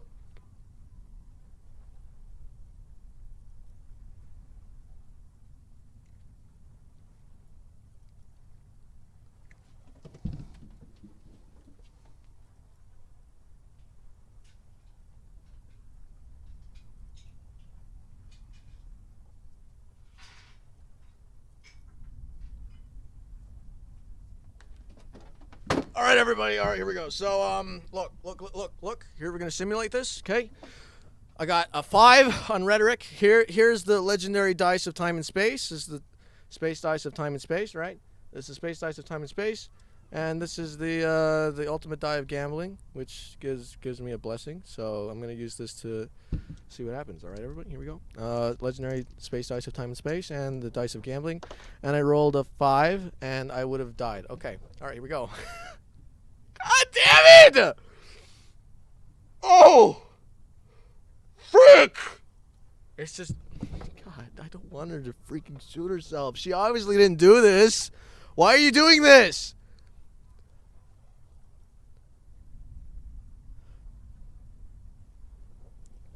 I'm scared, bro. I'm scared. Legendary space, dive, time, and space. I got a 9 again, a 4, 7, 3, 10, No, I'm doing that high honor run, dude. I'm not save scumming. Okay, God, okay. God, don't do this, bro. Don't do this. Okay, I'm ready.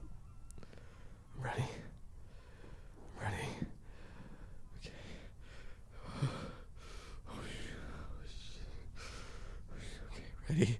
Ready? Rhetoric! She's truly desperate. She thinks she has no other options. You need to give her options.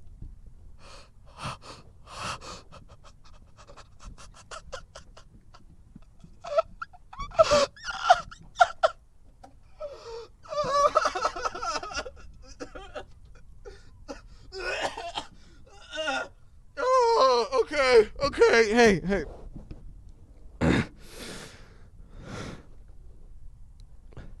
What options? You know.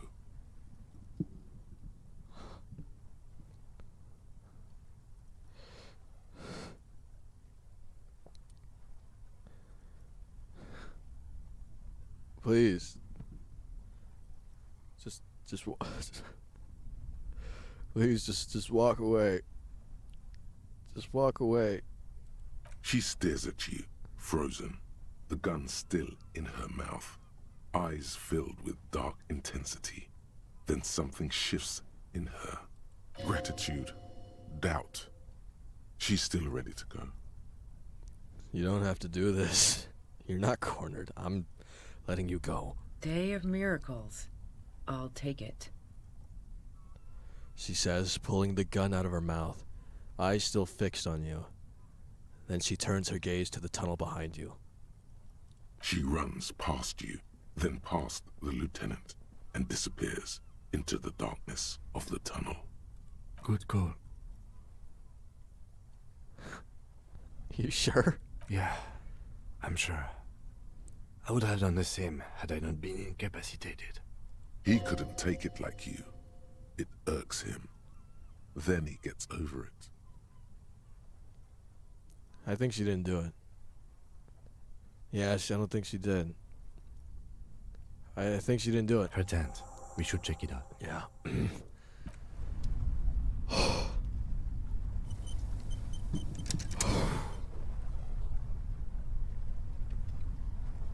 Right. Okay. Let's go.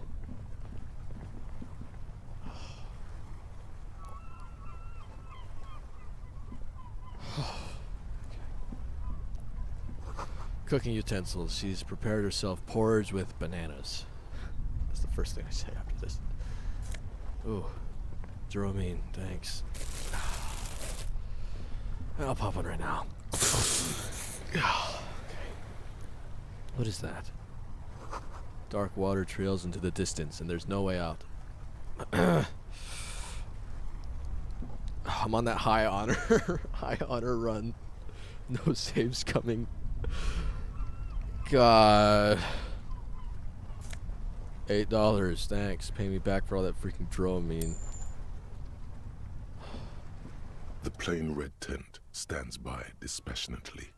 The tent looks old, but well maintained. In the darkness of the tent, a rolled-up sleeping bag, cooking utensils, some books, and a kerosene lamp. Shine my flashlight on the books. Assorted soft covers, mostly pulp horror. A motor carriage lies buried in the snow on one cover. On another, a ghost airship. You also see a collection of radio enthusiast magazines. See anything? Let me look through the magazines. Rager Monthly, Journal of Material Science. More Technological Digest. One of the magazines doesn't have images on the cover. It's not a magazine. It's a leather notebook. A notebook?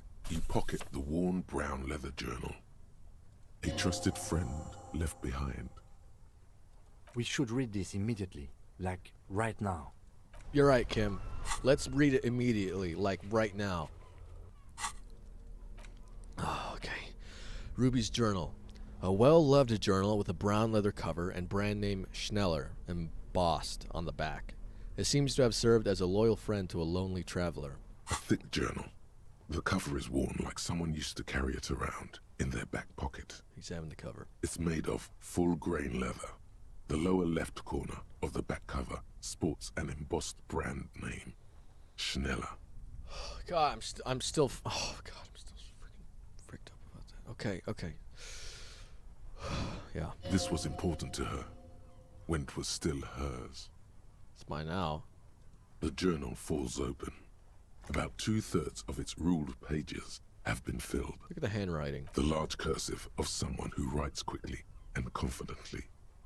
Perhaps too confidently.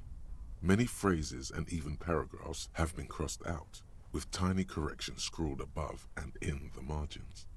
Okay. It's a mix of logistical notes, diagrams, and personal reflections, all dated. It's good she left in a hurry. We could learn a lot from this. What kinds of logistics? Hard to tell exactly. It's mostly noted down in code. Looks like contact information, quantities, directions. There could be useful information about local operations in those notes. We have a junior sergeant at my station who's good with codes. I can give this to her after we finish this. Nice. What are these diagrams? Esoteric radio technology. The most recent ones probably pertain to the latitude compressor, sketches, calculations of distance and density. You make out a familiar spiral shape. Anything personal? Short, wry observations of people and places. Probably a way to pass the time on the road.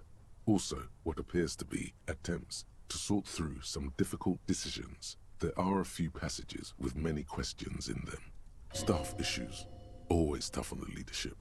You smell traces of betrayal.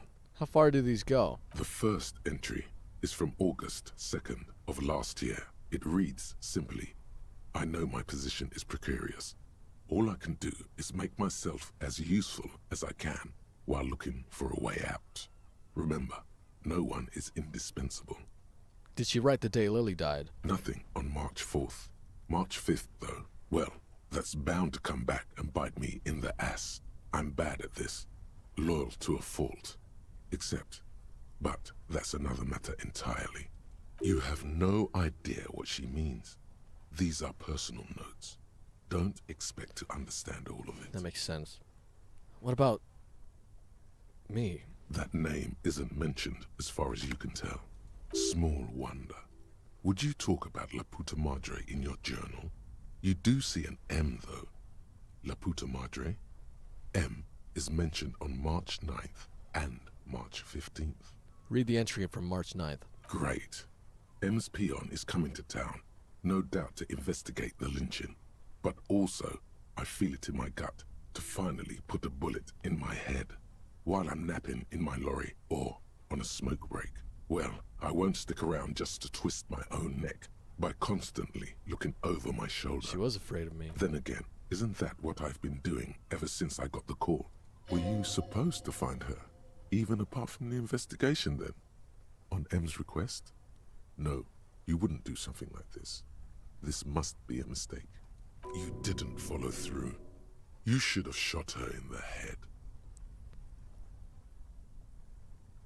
This is a coincidence. I would never kill people for a mob boss. The thought steadies your nerves. The journal stops shaking in your hand. Read the entry from March 12th. Been holed up here for 3 days now. I'm used to being alone and all, but I don't know when I'll be able to leave, or if I'll be ratted out. They will rat me out, of course.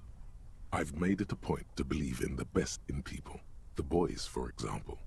But experience tells me, did M feel truly betrayed by me? I was feeling threatened. He'd have to know if he threatened people, they'd take measures to protect themselves. Even I know that. Economic measures first of all. Gotta make a living, right? I can still hear his voice in the receiver. Taste the plastic. The entry ends abruptly. That must have been one hell of a conversation. What's the most recent entry? The most recent entry is from today. It reads, even when I leave here, if I leave here alive, what's my next move? Staging a lynching is a crime, even if I'm not accused of murder on top of that. Forever on the run. Not really my idea of the open road.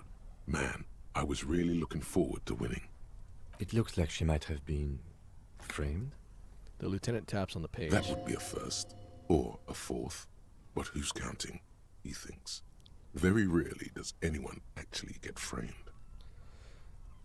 If she didn't do it, then maybe it's good that we didn't catch her? Kim, am I really a La Puta Madre agent? Maybe it's good that we didn't catch her. I wouldn't go so far as to say that. We have other reasons to arrest her. He frowns. Besides, I'm not sure her life as a fugitive is going to be much better than we does. Especially if she has problems with the Madre. Am I really a Madre agent? No, I don't think you are. Ask someone in your precinct if you want to be sure. Who is that? The head of a major jamrock gang, specializing in drug production and trafficking. A very bad person. Then who do you think killed the merc? Clausia was the one who pointed the finger at Ruby. Perhaps she was trying to steer us away from herself, or... He stops to think.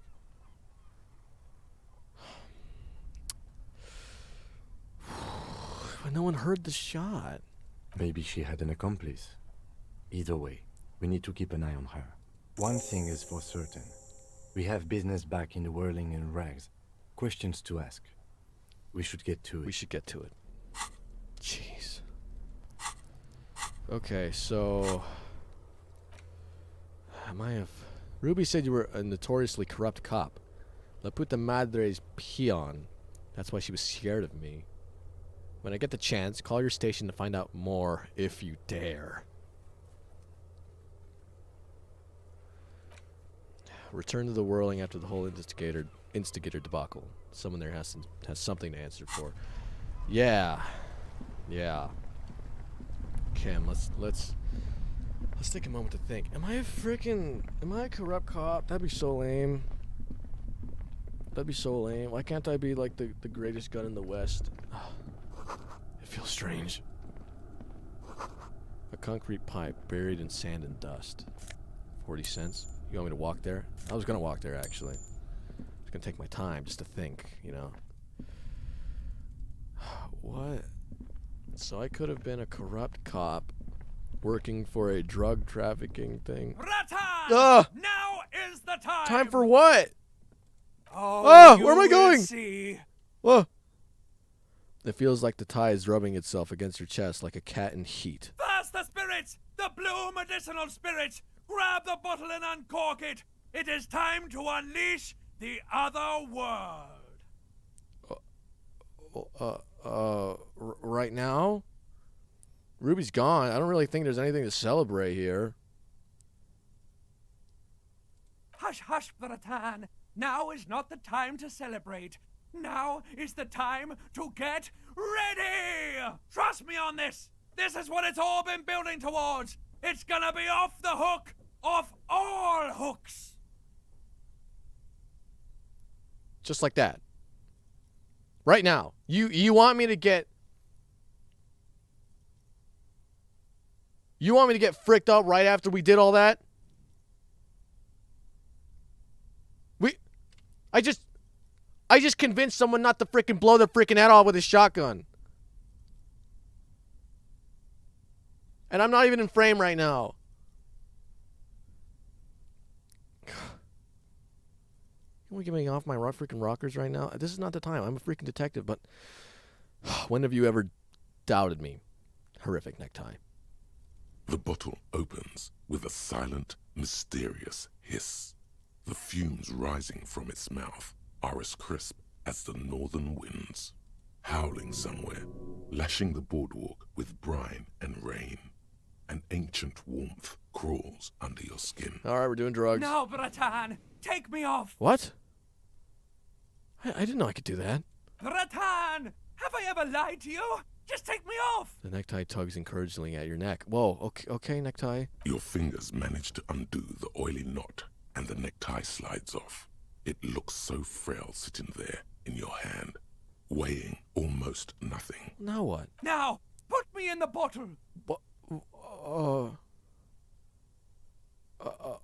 But why? Trust me! Just trust me! You and I are gonna have so much fun it should be illegal! I suspect that it might be. Just put me in the bottle, Bratan! I'm not gonna let you down! You and I are like the same person! Yeah, that's true. All right, go ahead, necktie. I'm gonna put you in a bottle. As the necktie slides into the purifying liquid, large stains of grease rise off from it and float to the surface. There, they quickly dissolve and disappear completely, cleansed by the blue spirit fire of 98.7% pure alcohol. The fabric looks almost new again, no longer like a disgusting worm of the lower intestine, but like a colorful and deadly poisonous reef snake of the Insulindian Ocean. Okay. The necktie floats in the bluish liquid with almost unearthly grace. Spirit bomb? What the frick are you talking about? Necktie? There is silence. The lieutenant has been observing you quietly all this time. He's struggling to keep silent, but finally seems to give up. I've got to ask, what are you doing? Equip the spirit bomb? Okay, oh frick. Okay, we're back. I don't really know. In my family, you put a piece of clothing in some hard liquor and drink it for good luck. It's silly, but no harm done, right?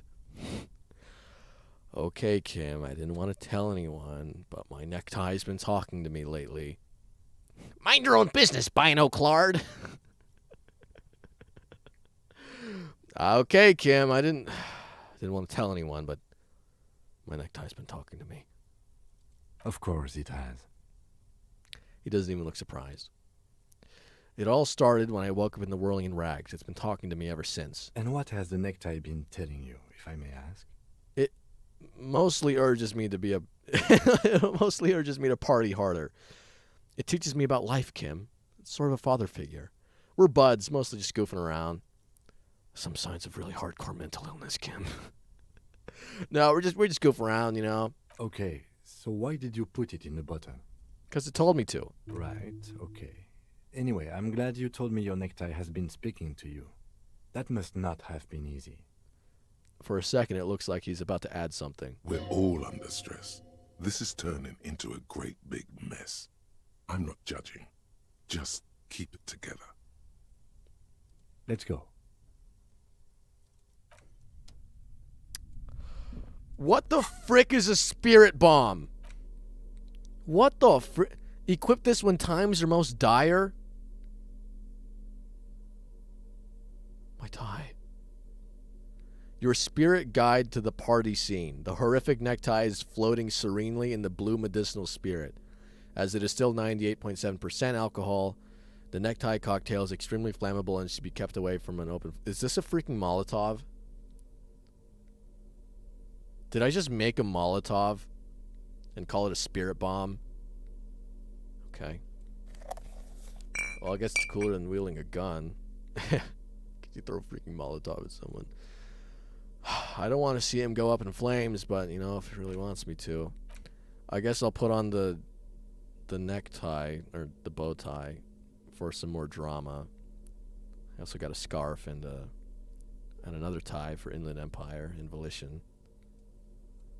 I don't know. The bird? You think I should put on the... Yeah. For my gut. Yeah, that one's way cooler. Well, I guess I got my spirit bomb. That's cool. You know, okay. I'm kind of sad he won't talk to me anymore, though. That sucks. Guess we gotta go walk back to the whirling. We're halfway done. Halfway, I mean, I don't know. Okay, we're gonna walk over to the whirling in rags. Let's take this moment to reflect. You know, just think about what happened recently, you know? Think about what we've been through. I guess I convinced someone not to shoot themselves. Definitely someone who doesn't deserve to die. I know that for sure. I mean, what is even justice now? What did she do? She did a lynching thing. That's not allowed. But, does she deserve to die? No.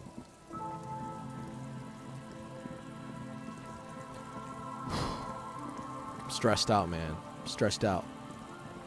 But if I know no one got me, I know Kim got me. I know Kim got me. Hey. Stop. What? Just up ahead. Danger. What? You are prepared. Don't put away your friend, your weapon. It is glowing in your hand, ready to serve. Kim, there's danger up ahead. Yes, I hear commotion. Let's go. I'm scared. I'm ready. I'm scared. I'm ready. I'm ready. Good. Be ready to take damage. Whoa! Whoa! Whoa!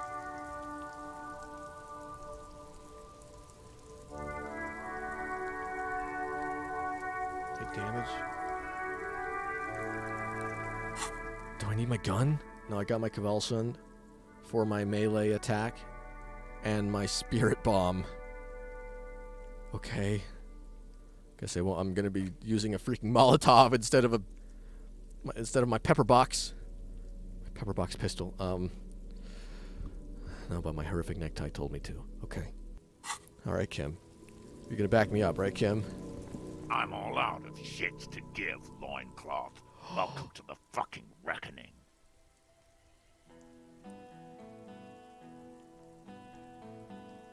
He's got full armor on.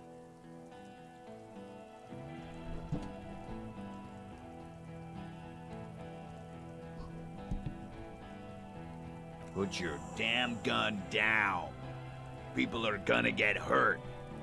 We need to talk this through. All right? Oh, Frank, he's got a rifle. He's got full armor on. They all got... This is the death squad. Shut up. Not gonna talk yourself out of this, loincloth shit fuck. Is it the Hardy Boys versus the... They got all armor on. They got guns. They got guns too, right? But they got the armor. We know that the armor is indestructible. Cam, what's going on? Shh. This is a misunderstanding.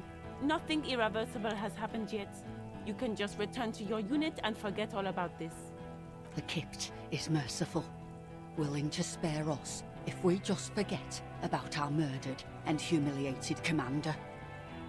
I think we should just kill everyone, Corty. Her tone is frighteningly emotionless. Kim? You are all Kim, drunk. Kim. Come to your senses. Lawyer, you won't gun down 7 people in the middle of the street? This isn't a frontier town or a jungle outpost. Lawyer, I don't, I'm not a lawyer, but I wouldn't say that. Lawyer. Easy, Lizzie. Let me handle it. I know guys like this. I'm sure we can come to a peaceful agreement. Ain't that right, fellas? Okay, Titus is calling for peace. Kim. He is facing overwhelmingly superior firepower, and he knows it. Thanks, authority. Yeah, I know, man.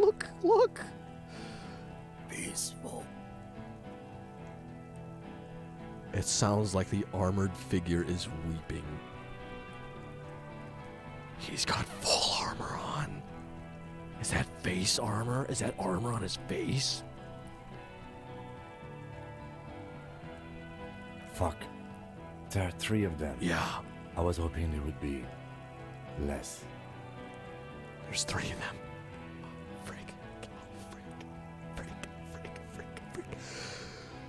The lieutenant points to the helmeted figure. Yeah, that guy's got freaking armor on his face. The lieutenant is genuinely worried for his life. You should consult him before getting in. Holy frick. What do we do? Get between them? What do we do, Kim?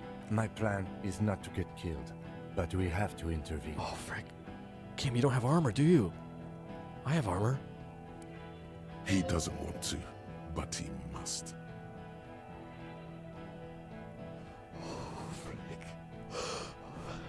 That big one is the damn scab leader. If this turns into a firefight, we should take him out first. Oh, frick. Okay. Gotta take the leader out first. Okay. A sound strategy. He's the leader.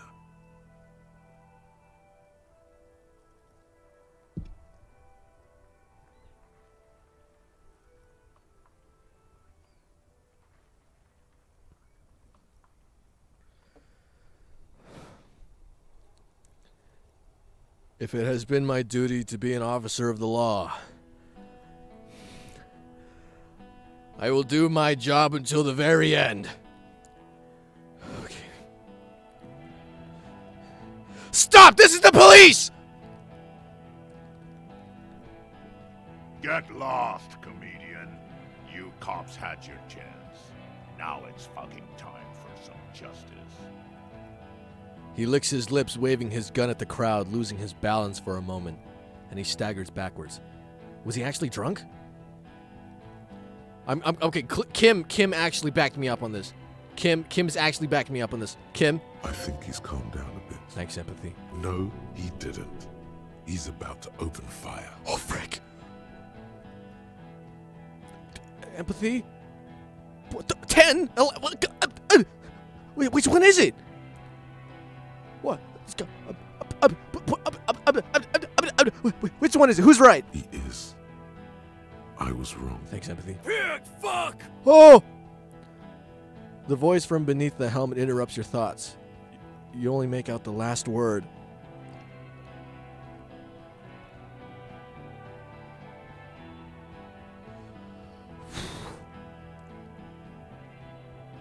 I'm going to say nothing. Because I have my spirit bomb. And I have my armor on. Nothing. I'm going to say nothing. I'm just going to stand there like a freaking champion. You. Courtenaire turns his bloodshot eyes to you. You're probably gonna get killed too. I think I'm gonna kill you. I didn't think I had it in me to kill a cop. To your left, you hear the lieutenant cock his gun. Let's go, Kim! No one is going to kill anyone. Let's just put the guns down and talk like civilized human beings. With a wordless gurgle, the killer loads his long rifle. The killer. The leader gives a small nod to the helmeted man. Suddenly, the blue medicinal spirit in your hand seems to have a pulsating glow. It feels enticing somehow. All right, end game. Light me on fire and throw me in his face. All right, horrific necktie. It's the end game. Wait. It's a good thing you have an anthropomorphic petrol bomb. It really is. But you have to soften him up first. Present an argument.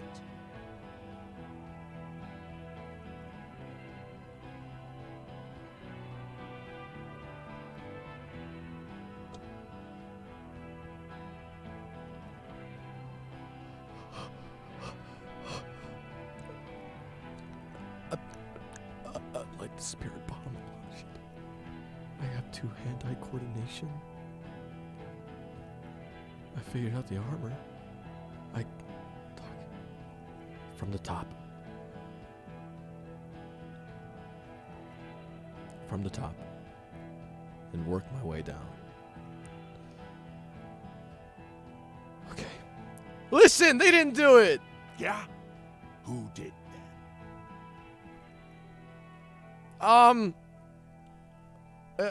it was me. It was... I just need a little time to figure it out, alright? I'm a detective, okay? Time.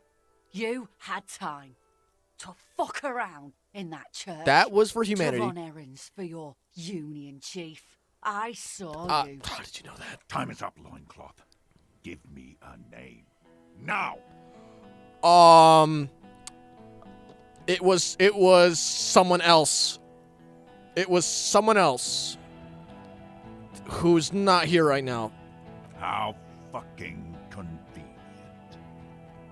He gives you a drunken stare and then puts his hand on the gun.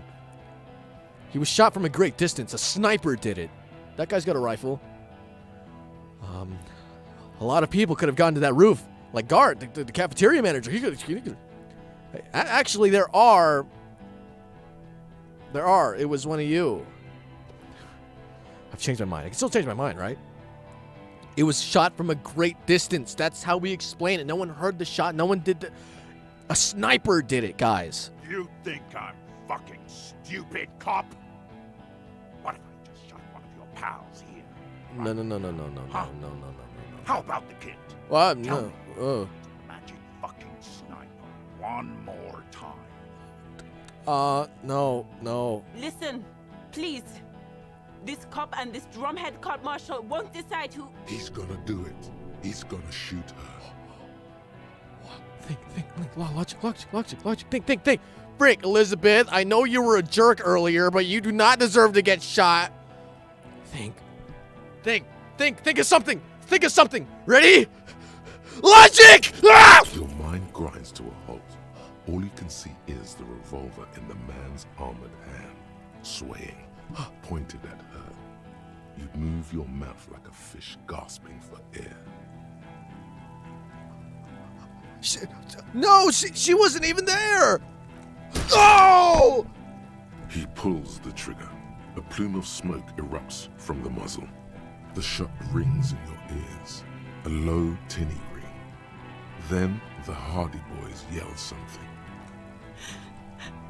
I'm okay. The woman grabs her left side. She's down. Her white shirt soaks a blood red around her abdomen as she gasps for air. She's bleeding out. If she doesn't get help in 10 minutes, she'll die. Thanks, Endurance. Fuck this! Gene, the man starts pulling something out of his pocket. Gene! Cancel Lizzie! Now! You're all drunk. Look at yourselves. Yes. So what? Your judgment is impaired. You'll regret this. Nah. I'm clear as day. Fucking government-ordained super soldier. Enough already! What is this? We didn't come here to fucking chat! Interrupt me again and I will execute you on the spot, Lance Corporal. Lance Corporal? The outburst is accompanied by yellowish saliva around his mouth. The Wild Pines rep does not approve of this. You think I care what that company cunt thinks? Wild Pines is not going to forgive you for massacring a bunch of innocent people. What if I call her right now? They ain't going to forgive you for massacring a bunch of innocent people. The man stares at you with bloodshot eyes, a bull ready to charge. He's not listening, but looking for an opening. What if I call her right now, huh? She's gone, you stupid fuck. Sailed off 5 minutes ago. She doesn't give a shit about you, Silos. You're alone. Stay cool. How is she? I'll be okay. She puts her bloody hand on her heart and starts shaking. She'll be gone soon, too. Company bitch is gone. Lely's gone. Fuck are we still doing in this shithole? He looks around, tired, suddenly. Sad, even. Guys, I just get in the way. I don't even have a gun! Coward, Shanky! Hold your ground! Shanky! Any more of you run, I'll shoot you myself. We're doing this together. Shanky, you freaking loser. They're afraid, all of them, trembling reeds in the wind. They'll run, scatter soon, one by one. No, the rest will stay. They will hold their ground, even if it means dying here with you. Thanks, Esprit de Corps. Gardner's dying. Damn. Okay, Eric. Think of an argument. I can think of something. Ready? Rhetoric! International something. International law. Damn. No, I would rather not. Don't say it. But now you stood there scratching your ass for 1.5 seconds. You think this helps things? I can talk. Oh, gosh. Spirit bomb. Frick. Talk about the hangman. It's gonna be formidable. Formidable amount of suggestion. Blue eyes. Oh, God. Ready? Suggest! Dangerous. Ask about him first. You don't want personal facts about his dead friend coming out of your mouth. He has to start it.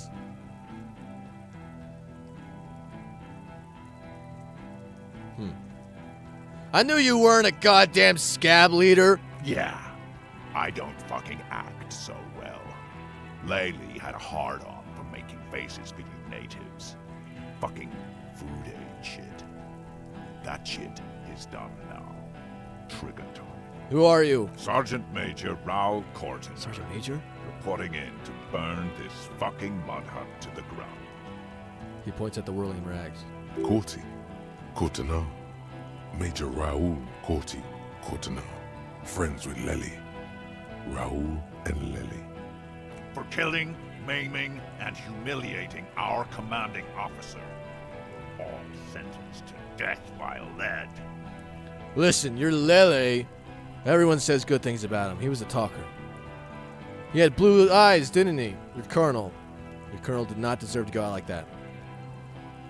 He had blue eyes, didn't he? Baby blue, yeah. Like someone fucked up and put a baby's eyes on a grown man.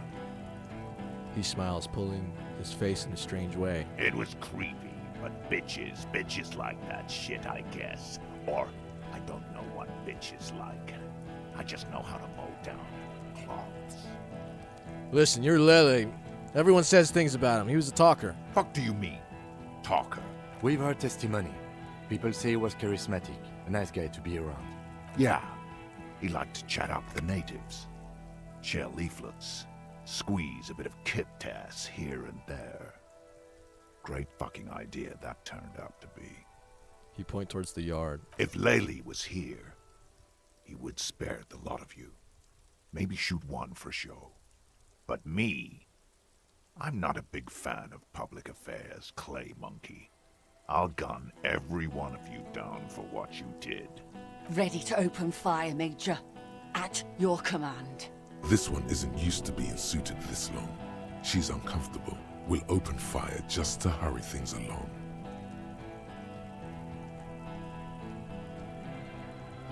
You want me to spend that point I have on hand-eye coordination and then pray? Your colonel did not deserve to go out like that. I promise I will find his killer. Find his killer? Cop, his killers stand right there, shitting their pants, and you're standing in the way, protecting them. They didn't... The woman holds onto her side, teeth rattling. Shush, sister. Blood's all gone out now. Not long to go till the rattle starts. 1 down, girl. 6 to go. This did nothing. You think you were onto something? You just wasted time. Please, act. Where's Claude? She can explain this. Who the fuck is that? Glacier, the woman upstairs. Where is she? She left! Gar, what the hell are you doing here? Wait, what do you mean she left? She left! Her room's cleaned out! Right before these assholes showed up! We should have arrested her. Oh. The lieutenant whispers, his eyes still on the armed mercenaries. You can feel how upset he is with himself. Just for a second. Then the fear takes over and he's back in the moment. Hey, Bushman! Your little cunt isn't gonna help you out of this one! She's gone. Forget about it now. Concentrate on this.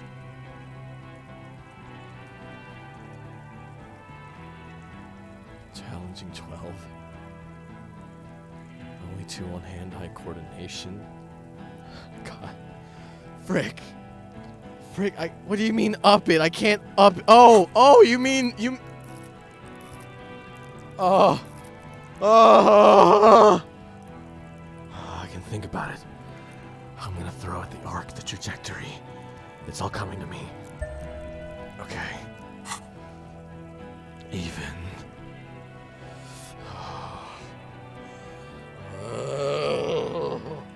My spirit bomb. My spirit bomb. It all comes down to this. I can do this. I figured out the armor. I can do this.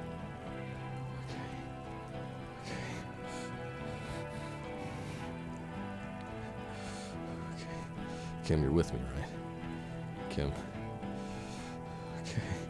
And even 3. Challenging 12. Okay. I'm ready. I'm ready. I'm ready. Light the spirit bomb and launch it! Hand-eye coordination! Ah!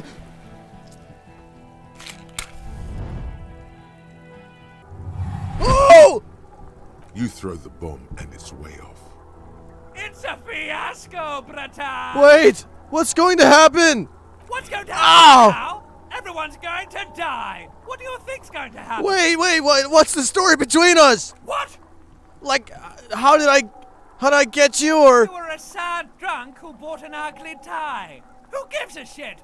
Everyone is going to die because our plan failed. I have no idea how you're going to get out of this. No idea. It's not going to hit? No, it's off. Way off. I told you. No, the high honor run. The man it was supposed to hit is looking over his shoulder to see where it went. And he can't see it. It's that off. This is it! I'm gonna hit the ground and burn away now! Most of the people in this yard are gonna die, if not all! Probably you too! It's a complete disaster! Get ready for a world of pain, man. No! No! No, not a disaster. Weave this into the story of you. Walk out of its ruins. Save those who still can be saved. I'm on your side. And the lieutenant, too. And the men behind your back, drawing their weapons. You can live. You can get out of this.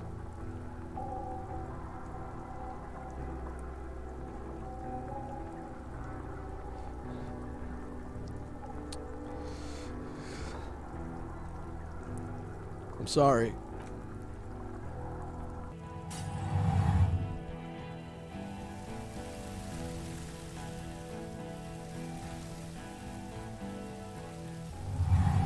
Oh! I bet you are! The fiery container hurtles toward the earth with the last wink of light and shatters into 1,000 pieces. Around you, time starts moving again. The sounds of violence. I can't live with this! I don't want this to happen! I call upon the Dark Lords of Time and Sage's coming to let this never happen again! I can't believe this! No! My honor! Volition, I've let you down! I'm sorry! I've let you down! I've let them all down! I've let them all down! I gotta do it again! I gotta do it!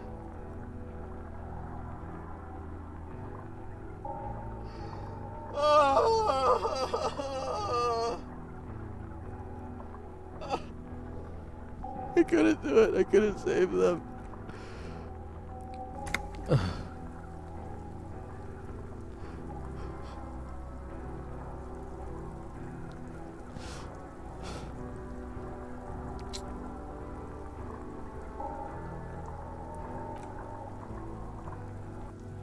Oh, frick!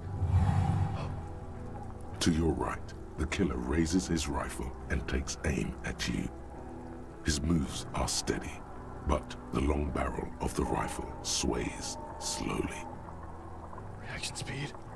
Oh, gosh. Reaction speed.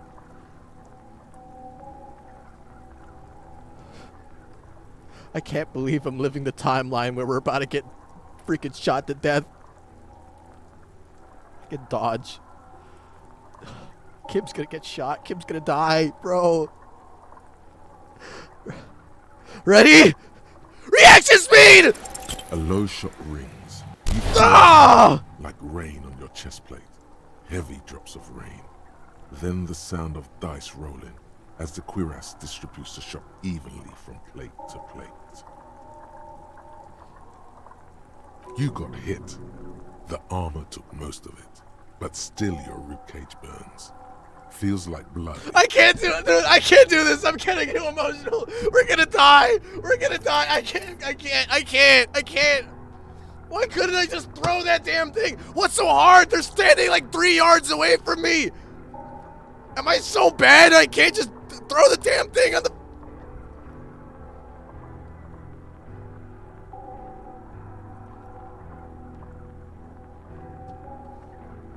I'm gonna save Scum. I said I'm gonna...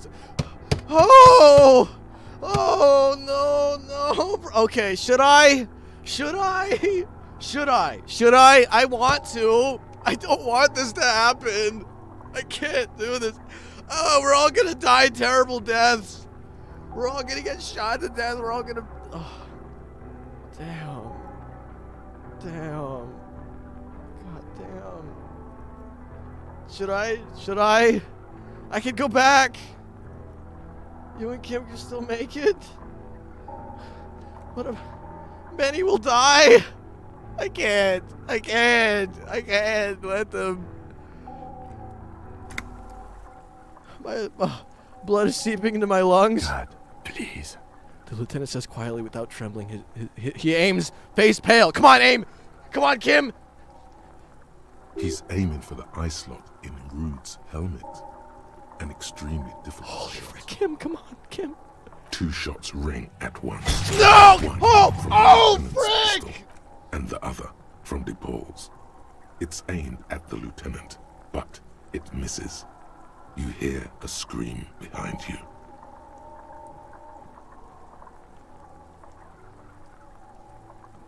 Who screamed? Did Kim get hit? Who screamed? Glenn, dying. Glenn! A puddle of blood behind you.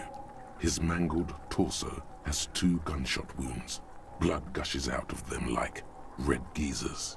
Oh God, watch out. You see 2 cold eyes looking at you through all the smoke and panic, and a pistol raised, aiming at your chest, point blank. Then the man squeezes the trigger. I'm gonna look him in the eye.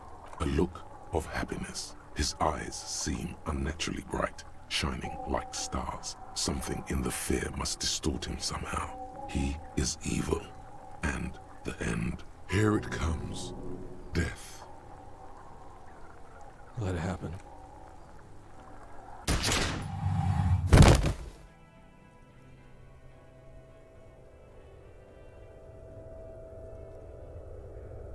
You simply blink, then something inside your pelvis explodes. Your entire lower body is on fire and your legs can't support you. You fall down like a rag doll. The pain is too immense to scream. It pushes the air out of your lungs. Everything goes dark. A distant blur as you recede into it. The Hardy Boys are yelling. Someone is running, jumping over you. In the background you hear gunfire shatter glass, and then a man in pain. A familiar sound. It's Titus with a splat like meat. You hear bullets rip into him. His voice, still giving orders, grows fainter. A gurgle. He's not gonna make it. Feels slick and warm with blood. The pain is too strong to know what has happened there. Even clutching to your consciousness takes everything you got. Most of what's down there. It's all gone. Open your eyes now. You have to see what's happening. No. It's just a fear. Even if... who cares? No one wants you anyway. You're bleeding out. Nothing. Darkness, blurring lights of pain. Out of it, a silhouette emerges, crouching over you. A familiar voice filled with urgency and fear. No one wants to do anything with me. No one wants to party. Of course, I get gunned down and die. I fast die old. Cam, I lied about not remembering who I am. I made it up. I remember everything. There's a white shadow that smells like apricots. It's always there. No one wants to party. Stay with me. You feel burning hot tears streaming from your eyes. A stupid world. Yes, keep talking. You hear me?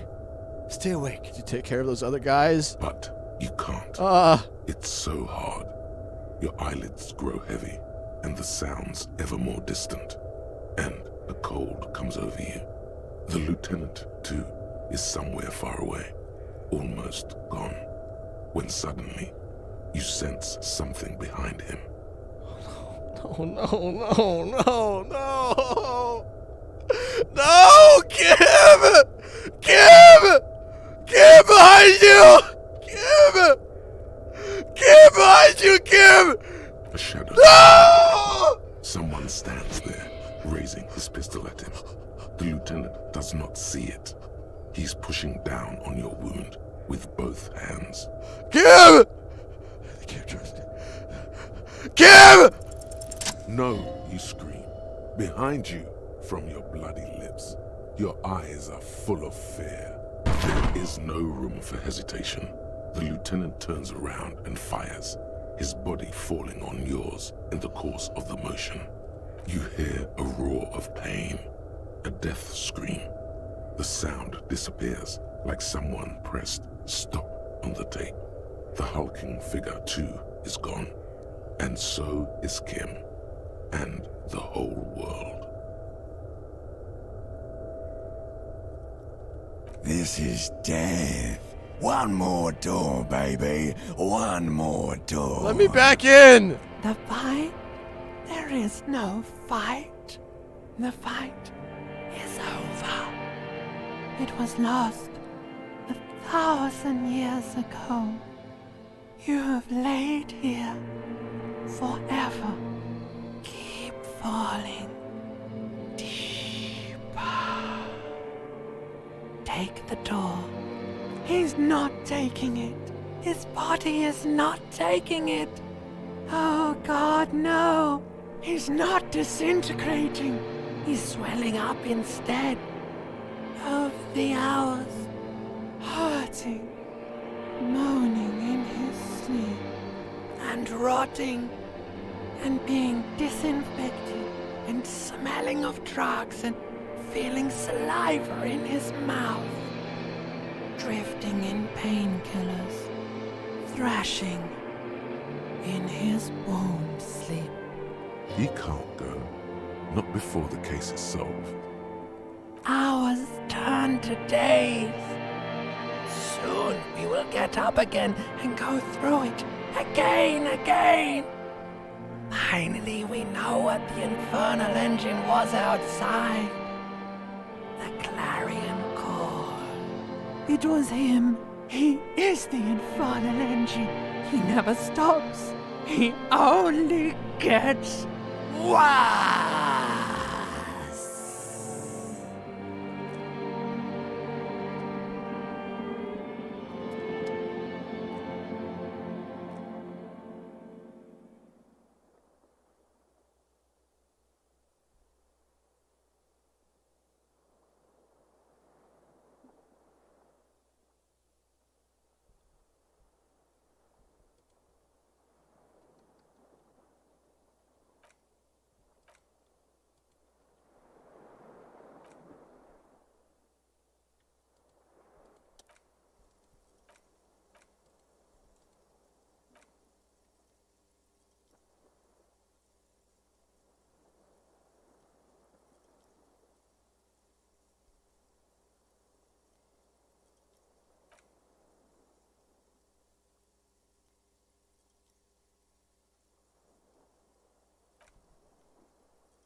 I don't want to see this ending. I don't want to see this.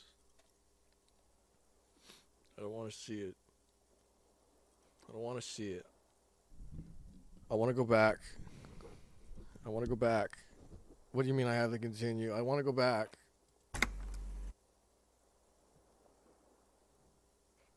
You see the lieutenant's familiar shape in the orange jacket. Am I dead?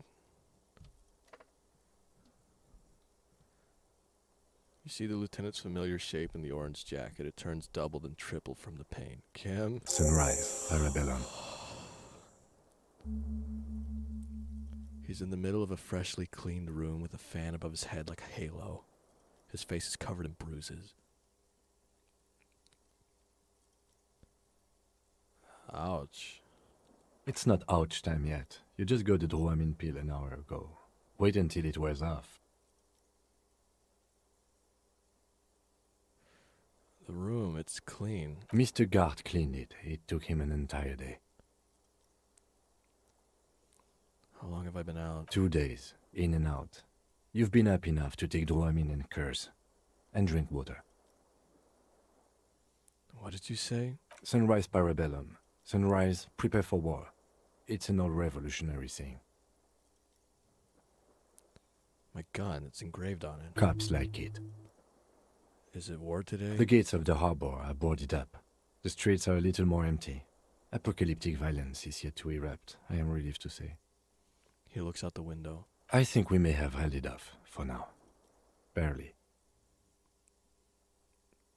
Ouch. That's right. Ouch, indeed. What happened? You tried to throw an improvised petroleum bomb. It missed. Then you said, "It's a fiasco, bratan," in a funny voice. A firefight ensued. What happened then? As retaliation, the rifleman tried shooting you. He hit the cuirass. I heard it go off. I was looking for a clear line of sight to him. I shot and wounded him, while Glenn took a bullet in the spine. It was meant for me. He did not survive. This is not the first person to die in his place. He goes on. Titus, Fat Angus, and Theo charged. Angus and Theo died before they made it to intensive care. Titus died in the hospital yesterday. Alain and the young musician, I forget his name, they are all that's left.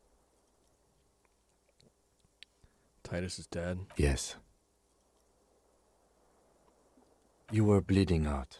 I think you said no one wants to party with you. And you warned me. I was able to disarm the Major before he got the jump on me. Thank you. Although I was not able to kill him, as I should have. Crenel took him. A stray bullet killed the Pole, though. And that's what happened. The Major? He's in a private hospital across the river. Crenel claimed him from the local butcher shop where Titus died. Turns out he's insured. there is unveiled anger in his voice. We won't get to him anymore. The good news is he's not coming here either. I did some damage. How many casualties? 5. Glenn, Theo, Angus. The fat one. He took a lot of bullets. And Titus. And Elizabeth too. Elizabeth Beaufort was her name. The gardener. She didn't make it? No, she bled out before Everard's surgeon could help her. Everard sent his personal doctor, but a costly loss for the Union. She was being trained for leadership.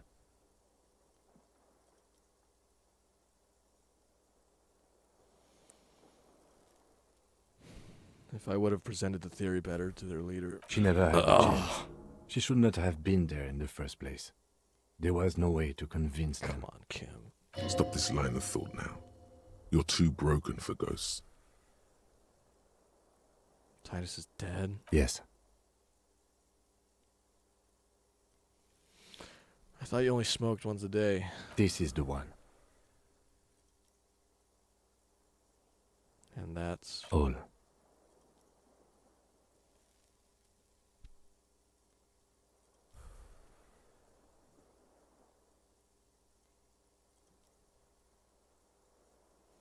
Sucks, Kim. Yes, officer. 6 people are dead. It's not a success. Why couldn't I just throw that damn thing? But what's done is done. The violence is cordoned off. The mercenary tribunal is neutralized. The worst scenario has not materialized yet. And we are still alive. Both of us. He did not expect you both to survive once you stepped between those two armies. His smoking, his hunched back. You have it worse, but he took a real beating. That cigarette has medicinal purposes. How bad am I hurt? Reasonably bad. You were shot in the left quadriceps. That's your thigh. It appears no major arteries were nicked. The bullet was removed and a bacterial infection treated with mercurochrome. The bruising in your shoulder is negligible. The armor took the brunt of the fire. Can I walk? We will see. If it's possible, then by pure willpower alone, you are going to have to become a psycho-locomotor. I'm a psycho-locomotor. Good. You'll need to be. Whatever that is. Has anyone from my station been to see me? No. A man and a woman sit in the front seat of an armored motor carriage. The woman is driving. The man lights a cigarette. Jean Vicmer is his name. The asphalt vanishes under the wheels of the machine. Ahead, harbor cranes rise to the sky. Back to that shithole, he says. Is that strange? I called your station after the fight. The injury was logged in. They told me they've sent officers to join you on the site. Odd. You haven't seen any, have you? I'm sure they're worried about you. If not my station, then who treated me? I did. I didn't know you could do that. It's part of a detective's task chain. You can do it too. Right. Actually, you can. You can even remove a fractured bullet, it seems. Thanks, interfacing. Are you hurt? Not very. I have a concussion from the major beating me with the butt of his gun. I try to not move too much. Things would be worse if you didn't warn me. Thank you. I did not see him coming. Stupid of me. Okay.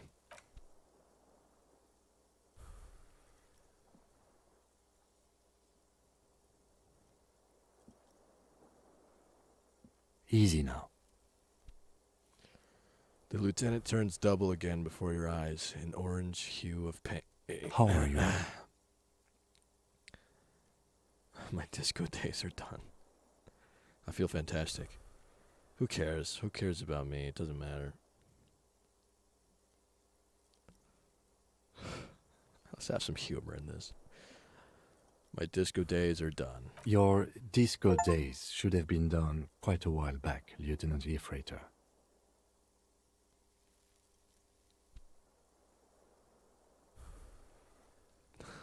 I never gave Kim the piss jacket, but let's see what he says. Yes.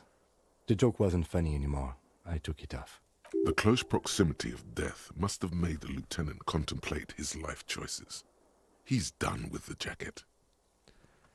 What happens now? I honestly don't know. But I don't know either. We can't talk to Everard. The harbor is in lockdown. Everyone in there is outside our grasp now. Joyce has left too. We never got to know what she would have told us. I'm sure it was important. The Wild Pines representative? Yes, Joyce Messier. On the boat, you know? She could have helped us. It's clear the mercenaries were working for Wild Pines. At least partially. He looks out the window. It's a little late to elicit her support now. Ruby's gone, and Class here too. We really should have arrested her, you know? You checked? She's... Guard confirmed she left 20 minutes prior to the tribunal showing up. Well, who did it then? I don't know. I think the theory you presented, it's someone else, outside our circle of suspects, was right. It better be. Everyone within the circle is either dead or gone. Honestly, I think our investigation has not produced a single credible suspect.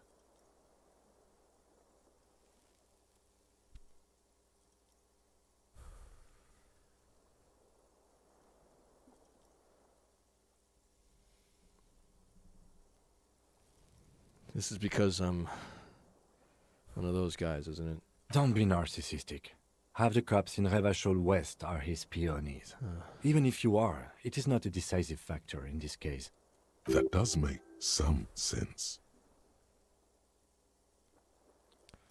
The freaking Maybells, Kim. The flowers. What? Yeah, get out and show him the flower. This one. Every piece of garbage in the city is not connected to the case. You don't have to keep everything. He's wrong. No, Kim. Every piece of garbage in the city is connected to the case. Okay.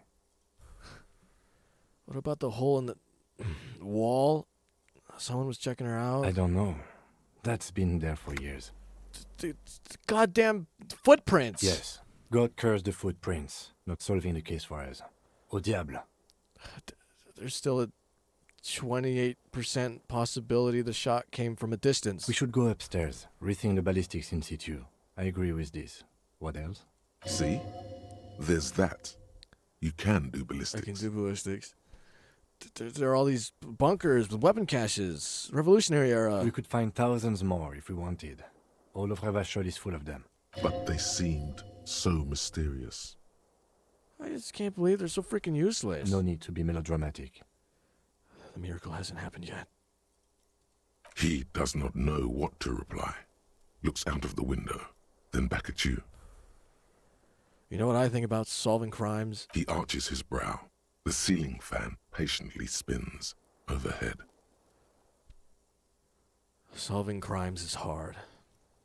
Solving crimes is almost impossible. Solving crimes is super easy. Actually, I want to talk about this crime some more before I tell you what I think about its hardness. Welcome, Mr. Torres. This is your favorite game, and I was just... Well, thank you for stopping by, but I am hurt right now, okay? I'm sorry if this was a bad time to stop by, but I'm hurt. I'm hurt, man. I'm hurt. I'm hurting. I wanted to, talk about this crime before, I tell you about what I think about it. I'm listening. I'm ready to hear what you think about solving crimes now. Solving crimes is hard. It really is very hard. That concussion must be making him dizzy. You're not ready to give up, are you? No. Are you ready to limp? I'm ready. Good. Where do you want to limp to? The lieutenant did mention doing more ballistics. More ballistics. Also, it's just close enough to endure the walk. We should check Mrs. Katerzin Alage's room upstairs. Why not? He extinguishes the cigarette on the sole of his boot. Another look at the window, perhaps? The one he was shot through. I don't know. I can't think of anything better. Endgame, baby. Endgame, baby. I'm gonna throw my spirit bomb into the floor. It's just gonna fly in behind them like some motherfucker. My horrific necktie is gone. And all the guys are dead. Titus is dead, and we managed to have some sort of semblance of respect for each other. And they're all dead, and it's my fault because I couldn't talk to them, and I couldn't throw a stupid Molotov 3 yards in front of me.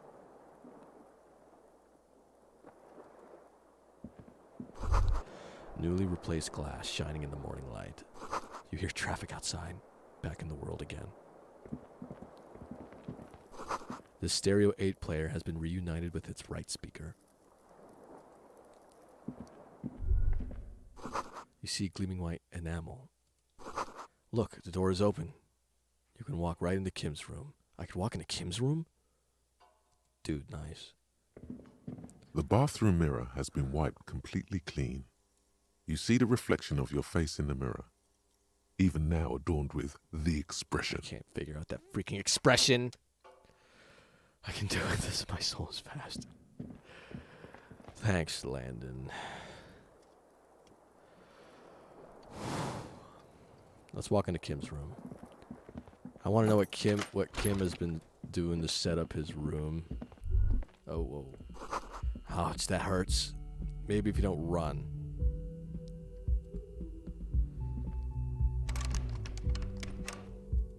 Nothing. I have to go in through the bathroom. Okay. Oh. Alright, Kim. Ooh, Kim. It's a lot smaller than my place. Is this your journal? These papers bear the stamp of the RCM. They appear to be fragments of the lieutenant's paperwork, half finished. You make out notes on this and other recent cases. I had Garth open the door to your room. You were running a low bacterial fever the first night. Thank you for keeping this thing a little alive a little longer. I'm such a burden. I saw apocalyptic visions of the darkness behind darkness behind darkness. I thought I was dead for a moment. No, thanks, Kim. It would have been easy were it not for my concussion. We both got lucky, considering the odds we faced. Let's go. I am sure neither of us feels solid enough to keep loitering in this room. Let's go. Okay, Kim, okay. The alarm is set for 6:50 a.m. Medicinal supplies on the cupboard. Mercurochrome, scalpel, and antibiotics. Okay, Kim. There's nothing in here. Kim, your room is boring, man. You gotta disco it up a little bit, you know? You gotta party. You gotta party a little bit. There's still so much I don't know. Who am I? Who sent me? Who the hell were those guys? Kim is such a freaking dead shot, though. Morale, that guy right in the freaking eyes. That was scary. That was like the scariest part. When I saw Kim aiming for that guy's armor, in his face armor, holy freak, I was like, Kim's gonna either get shot or... Oh, gosh, I don't want to think about it. She left something on the table. Next to the stack of bills, you see a note. A few lines jotted down in large, uneven handwriting, just as the writer was about to rush out the door. I'm sorry. I fucked everyone over.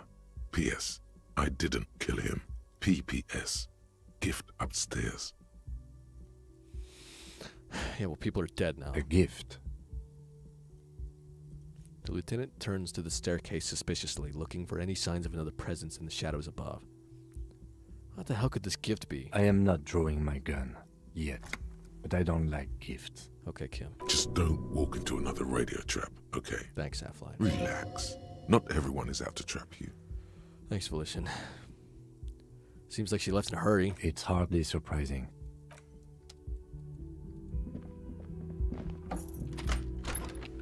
He only got 7 out of 10 on his marksmanship training, but when the cards are down, dude, that was crazy, man. He pulled that shot out like a motherfucker. The medicine cabinet is empty. Not even a toothbrush. Pity. I was kind of hoping the gift would be in here. I always took you for more of a drunk than a chemical abuser, Lieutenant Hefreiter. Should we go? She's really cleaned it out. Mm-hmm. She certainly had her priorities straight when she was packing. Man, how hard would it be to freaking... We're all scared. We're all fearing for our freaking lives. Oh, God, I wish I made that. Why didn't I make it land? Why didn't I make it hit? I'm so freaking dumb. Why didn't I put on hand coordinating clothing on before I knew I was going to get into something crazy, but I didn't. I just ran into it. I didn't know what I was getting into. What could I have put on? I could have put on my pinball coat. I could have put on all that crap to make me freaking throw that thing in a straight line. Red thread made out of nylon. It leads out of the room and onto the roof. It does. What the hell?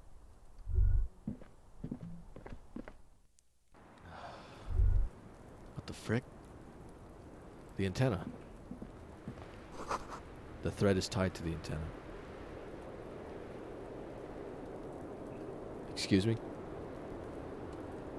Kim, what is this? Yes?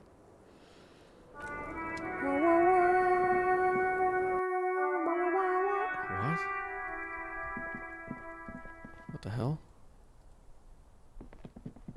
You see the same two neon-lit shapes, a man and a woman, only now a red thread bisects the room, pointing from the antenna outside to the cupboard on the wall. Did I not even consider a fourth shot? This is ballistics. She's left a trajectory for us. The lieutenant tests the thread with his finger, drawn taut. It rebounds instantly. A ray of backward motion explodes from his mouth. What the frick? To the roof outside, A prime, to then widen into a radius of locations in Martinez. B prime, B double prime, and B triple prime. Where does the thread lead? It suggests the bullet came from the extreme upper quadrant of possible angles, from a point beyond the roof. B triple prime. Dude. The island in the bay. Is she trying to tell us the shot came from the island? Unless she thinks the perpetrator was standing on the ring antenna. That is where the thread seems to point. How did she know how to do this? She was there that night. She would have known precisely where the bullet hole was in the glass. She had a long time to think about it after, standing on that roof, staring at the glass. Thanks, visual calculus. It also looks like there may be more to her skill set than we know. The question is, should we trust her? Of course we don't trust her. I think this is her way of saying she's sorry. Yeah. I find that hard to believe. But at this point, what difference does it make? This is also a location we have yet to rule out. So it is. For a second he seems tired. Thanks, empathy. You seem unenthusiastic. I just haven't gotten a lot of sleep these past few days. He doesn't really believe this will yield anything. Well, maybe we'll go to the island.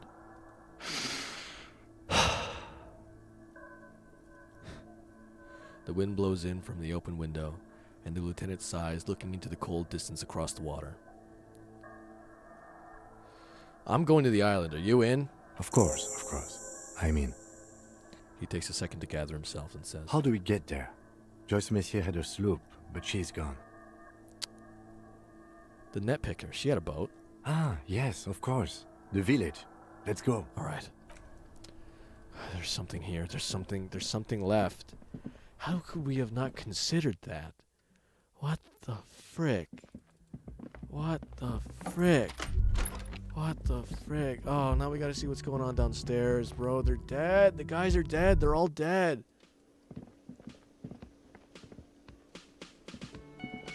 Oh, you're up. It's good to see you back on your feet. Did you like your room? I cleaned it for you. I did, thank you. You're welcome. I thought it would be nice for you to wake up in a clean place after you, let's be fair, defended this establishment and its clientele from gunfire. I give credit where credit is due, and that was crazy. To throw a petroleum bomb at him and then miss. Maybe not super effective, but very crazy. I was watching until that, then crawled inside. Bullets started flying. Anyway... Yeah, don't bring that up again. I wish you a quick recovery. Also, you and your partner are staying here free now. This establishment supports cops. The stay is free, the drinks are not. It just felt I needed to specify that.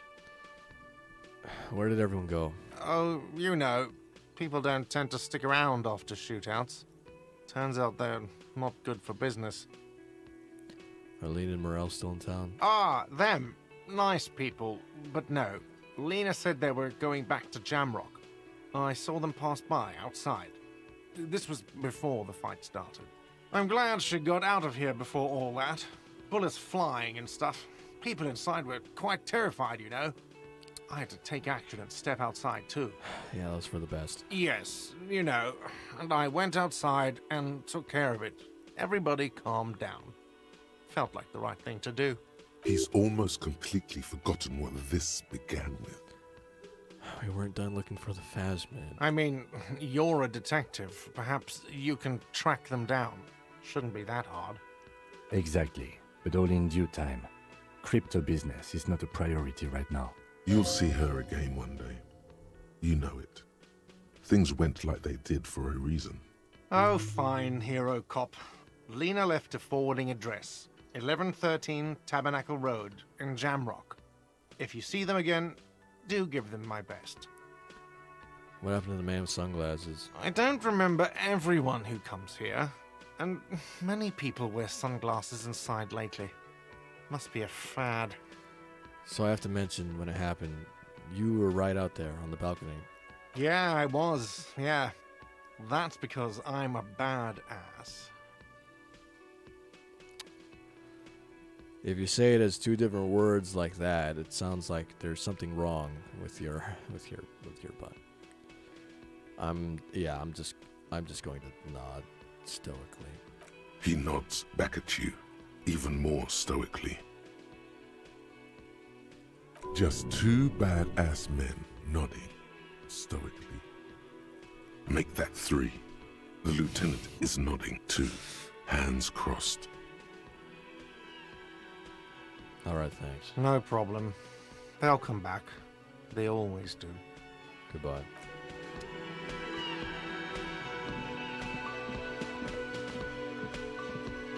Hi again, gendarme. Bye-bye, gendarme.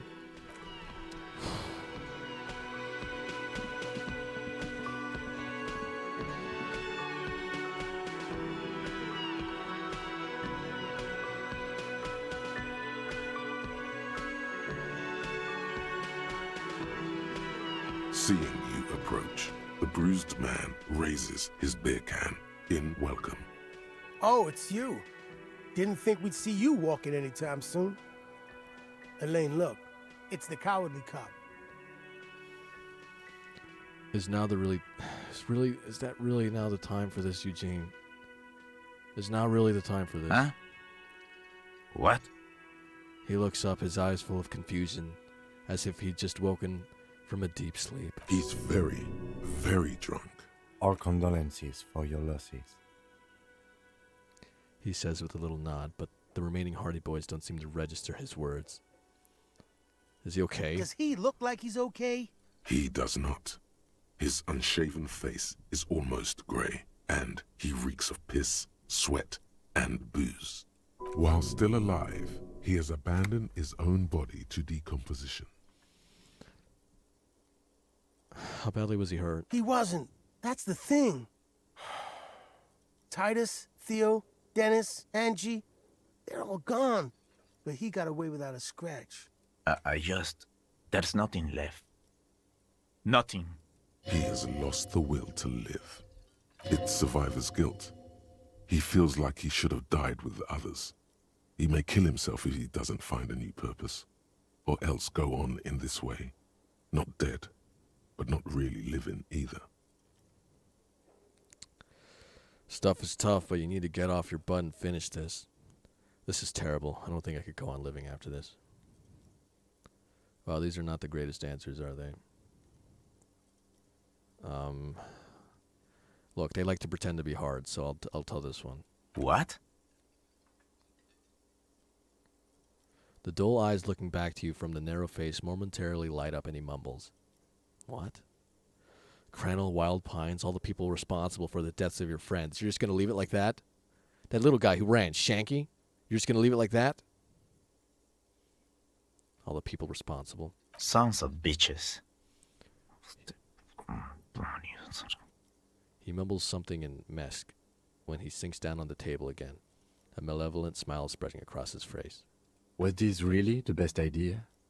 I guess you may have prolonged his existence a bit, if he can still remember this when he sobers up. If you think this will keep him from offing himself, I'll make sure to remind him.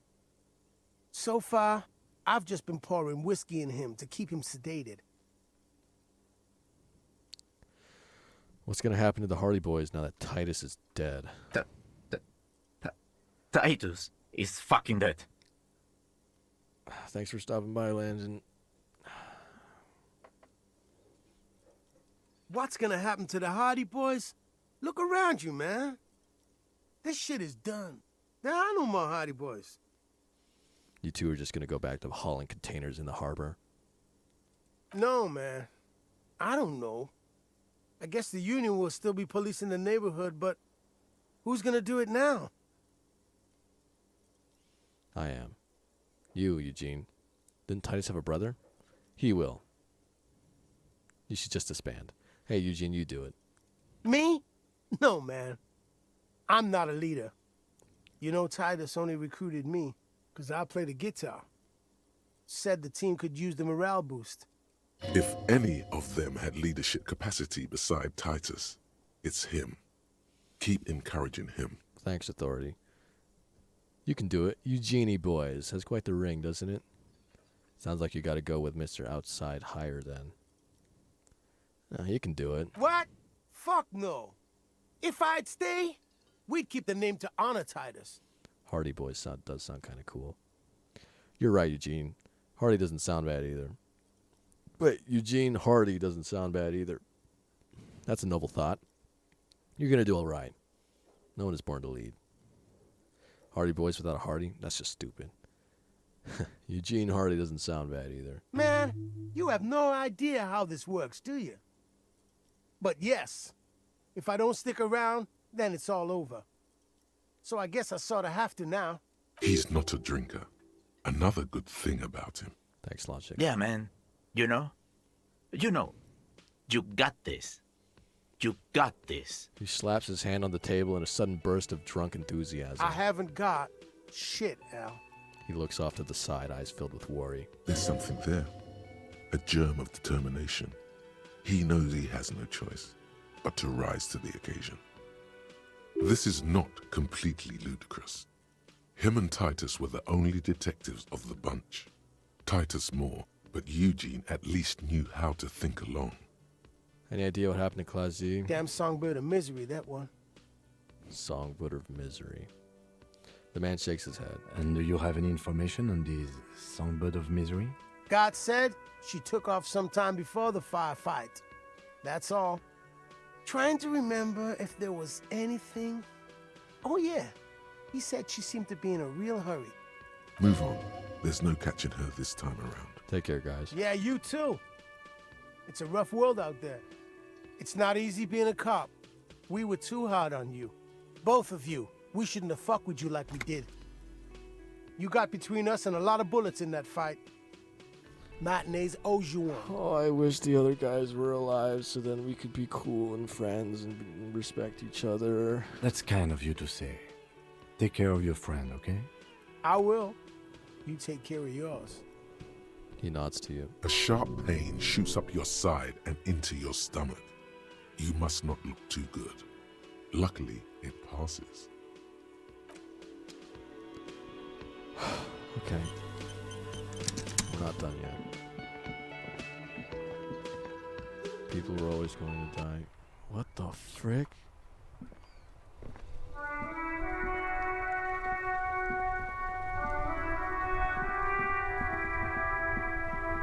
The graffito has been painted over the traces of the fight that took place here. It smells of blood and heavy fuel oil. This was Cindy the Skull. Looks like Cindy the Skull finally found the words for her masterpiece. The lieutenant crouches, touching the fuel oil with his finger. Looks like it, yes. This is still fresh. It wasn't here yesterday. I smell heavy fuel oil. And blood. Some of it is even yours. Heavy fuel oil. Isn't that flammable? What were you trying to imply, Fingers? You could buy some smokes, light up a ciggy and throw it in there. You know, just to see what happens. See if it's flammable. It's better that way. Safer. The graffito has been... Hey, Cam, can you bum a smoke? No, okay. Do it? That does sound hardcore as hell. Hey guys, you doing all right, mister? Officer, care to play a game with the lonely old man? Actually, never mind. Wouldn't be the same. Where's Renee? The prick is gone. I can barely believe it.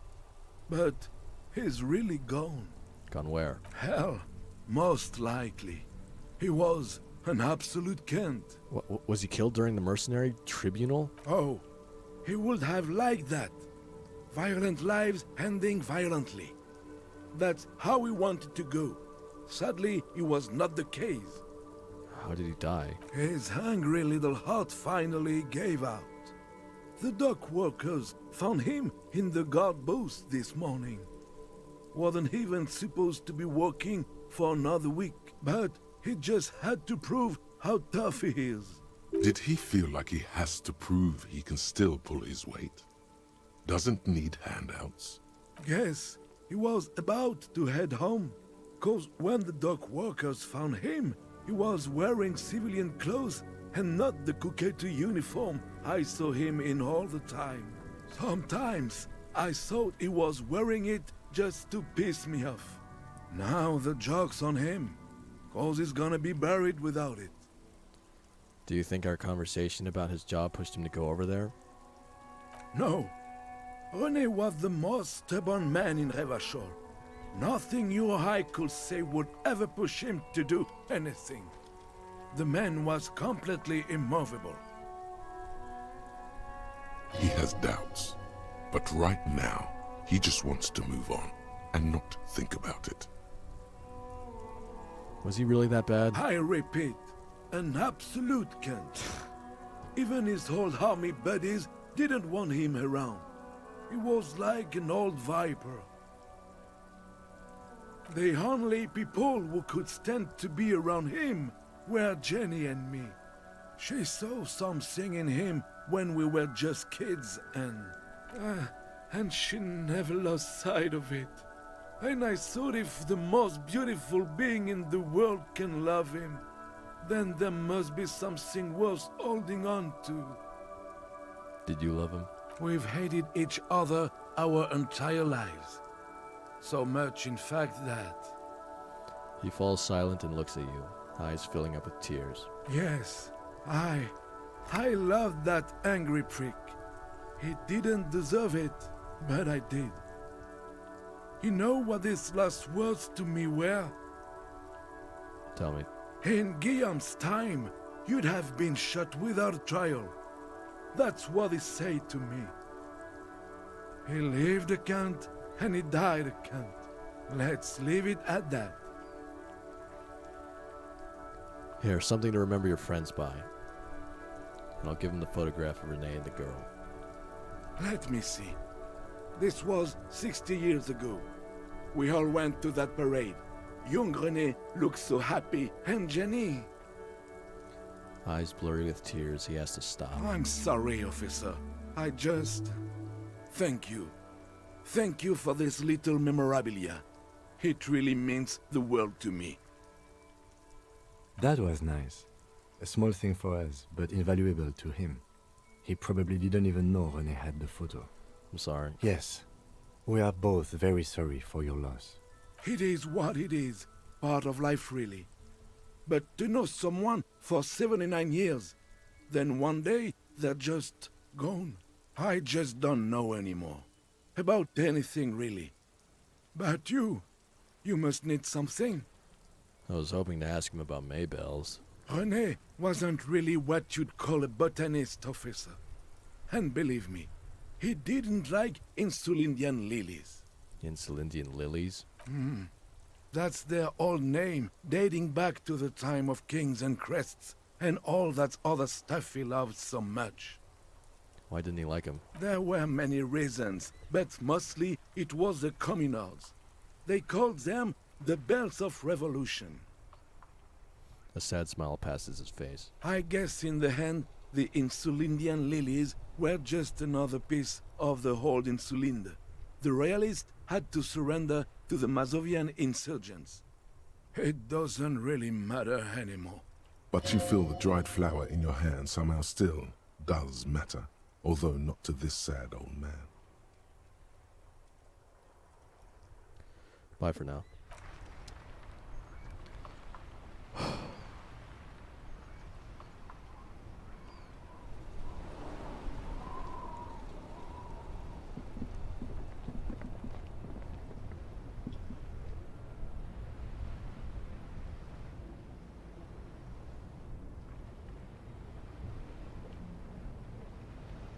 Thank you everybody so much for watching the WISECREAM live stream.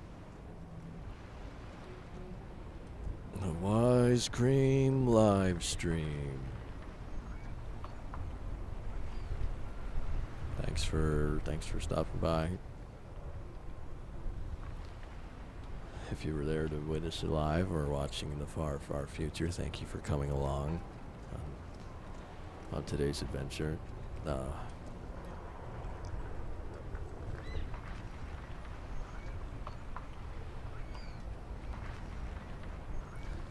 If you like the live stream, please consider subscribing, and I'll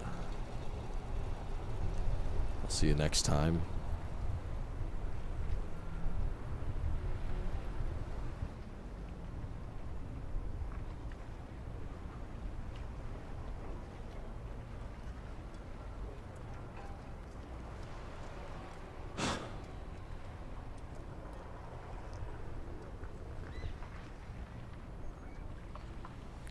All right. Okay. Bye-bye.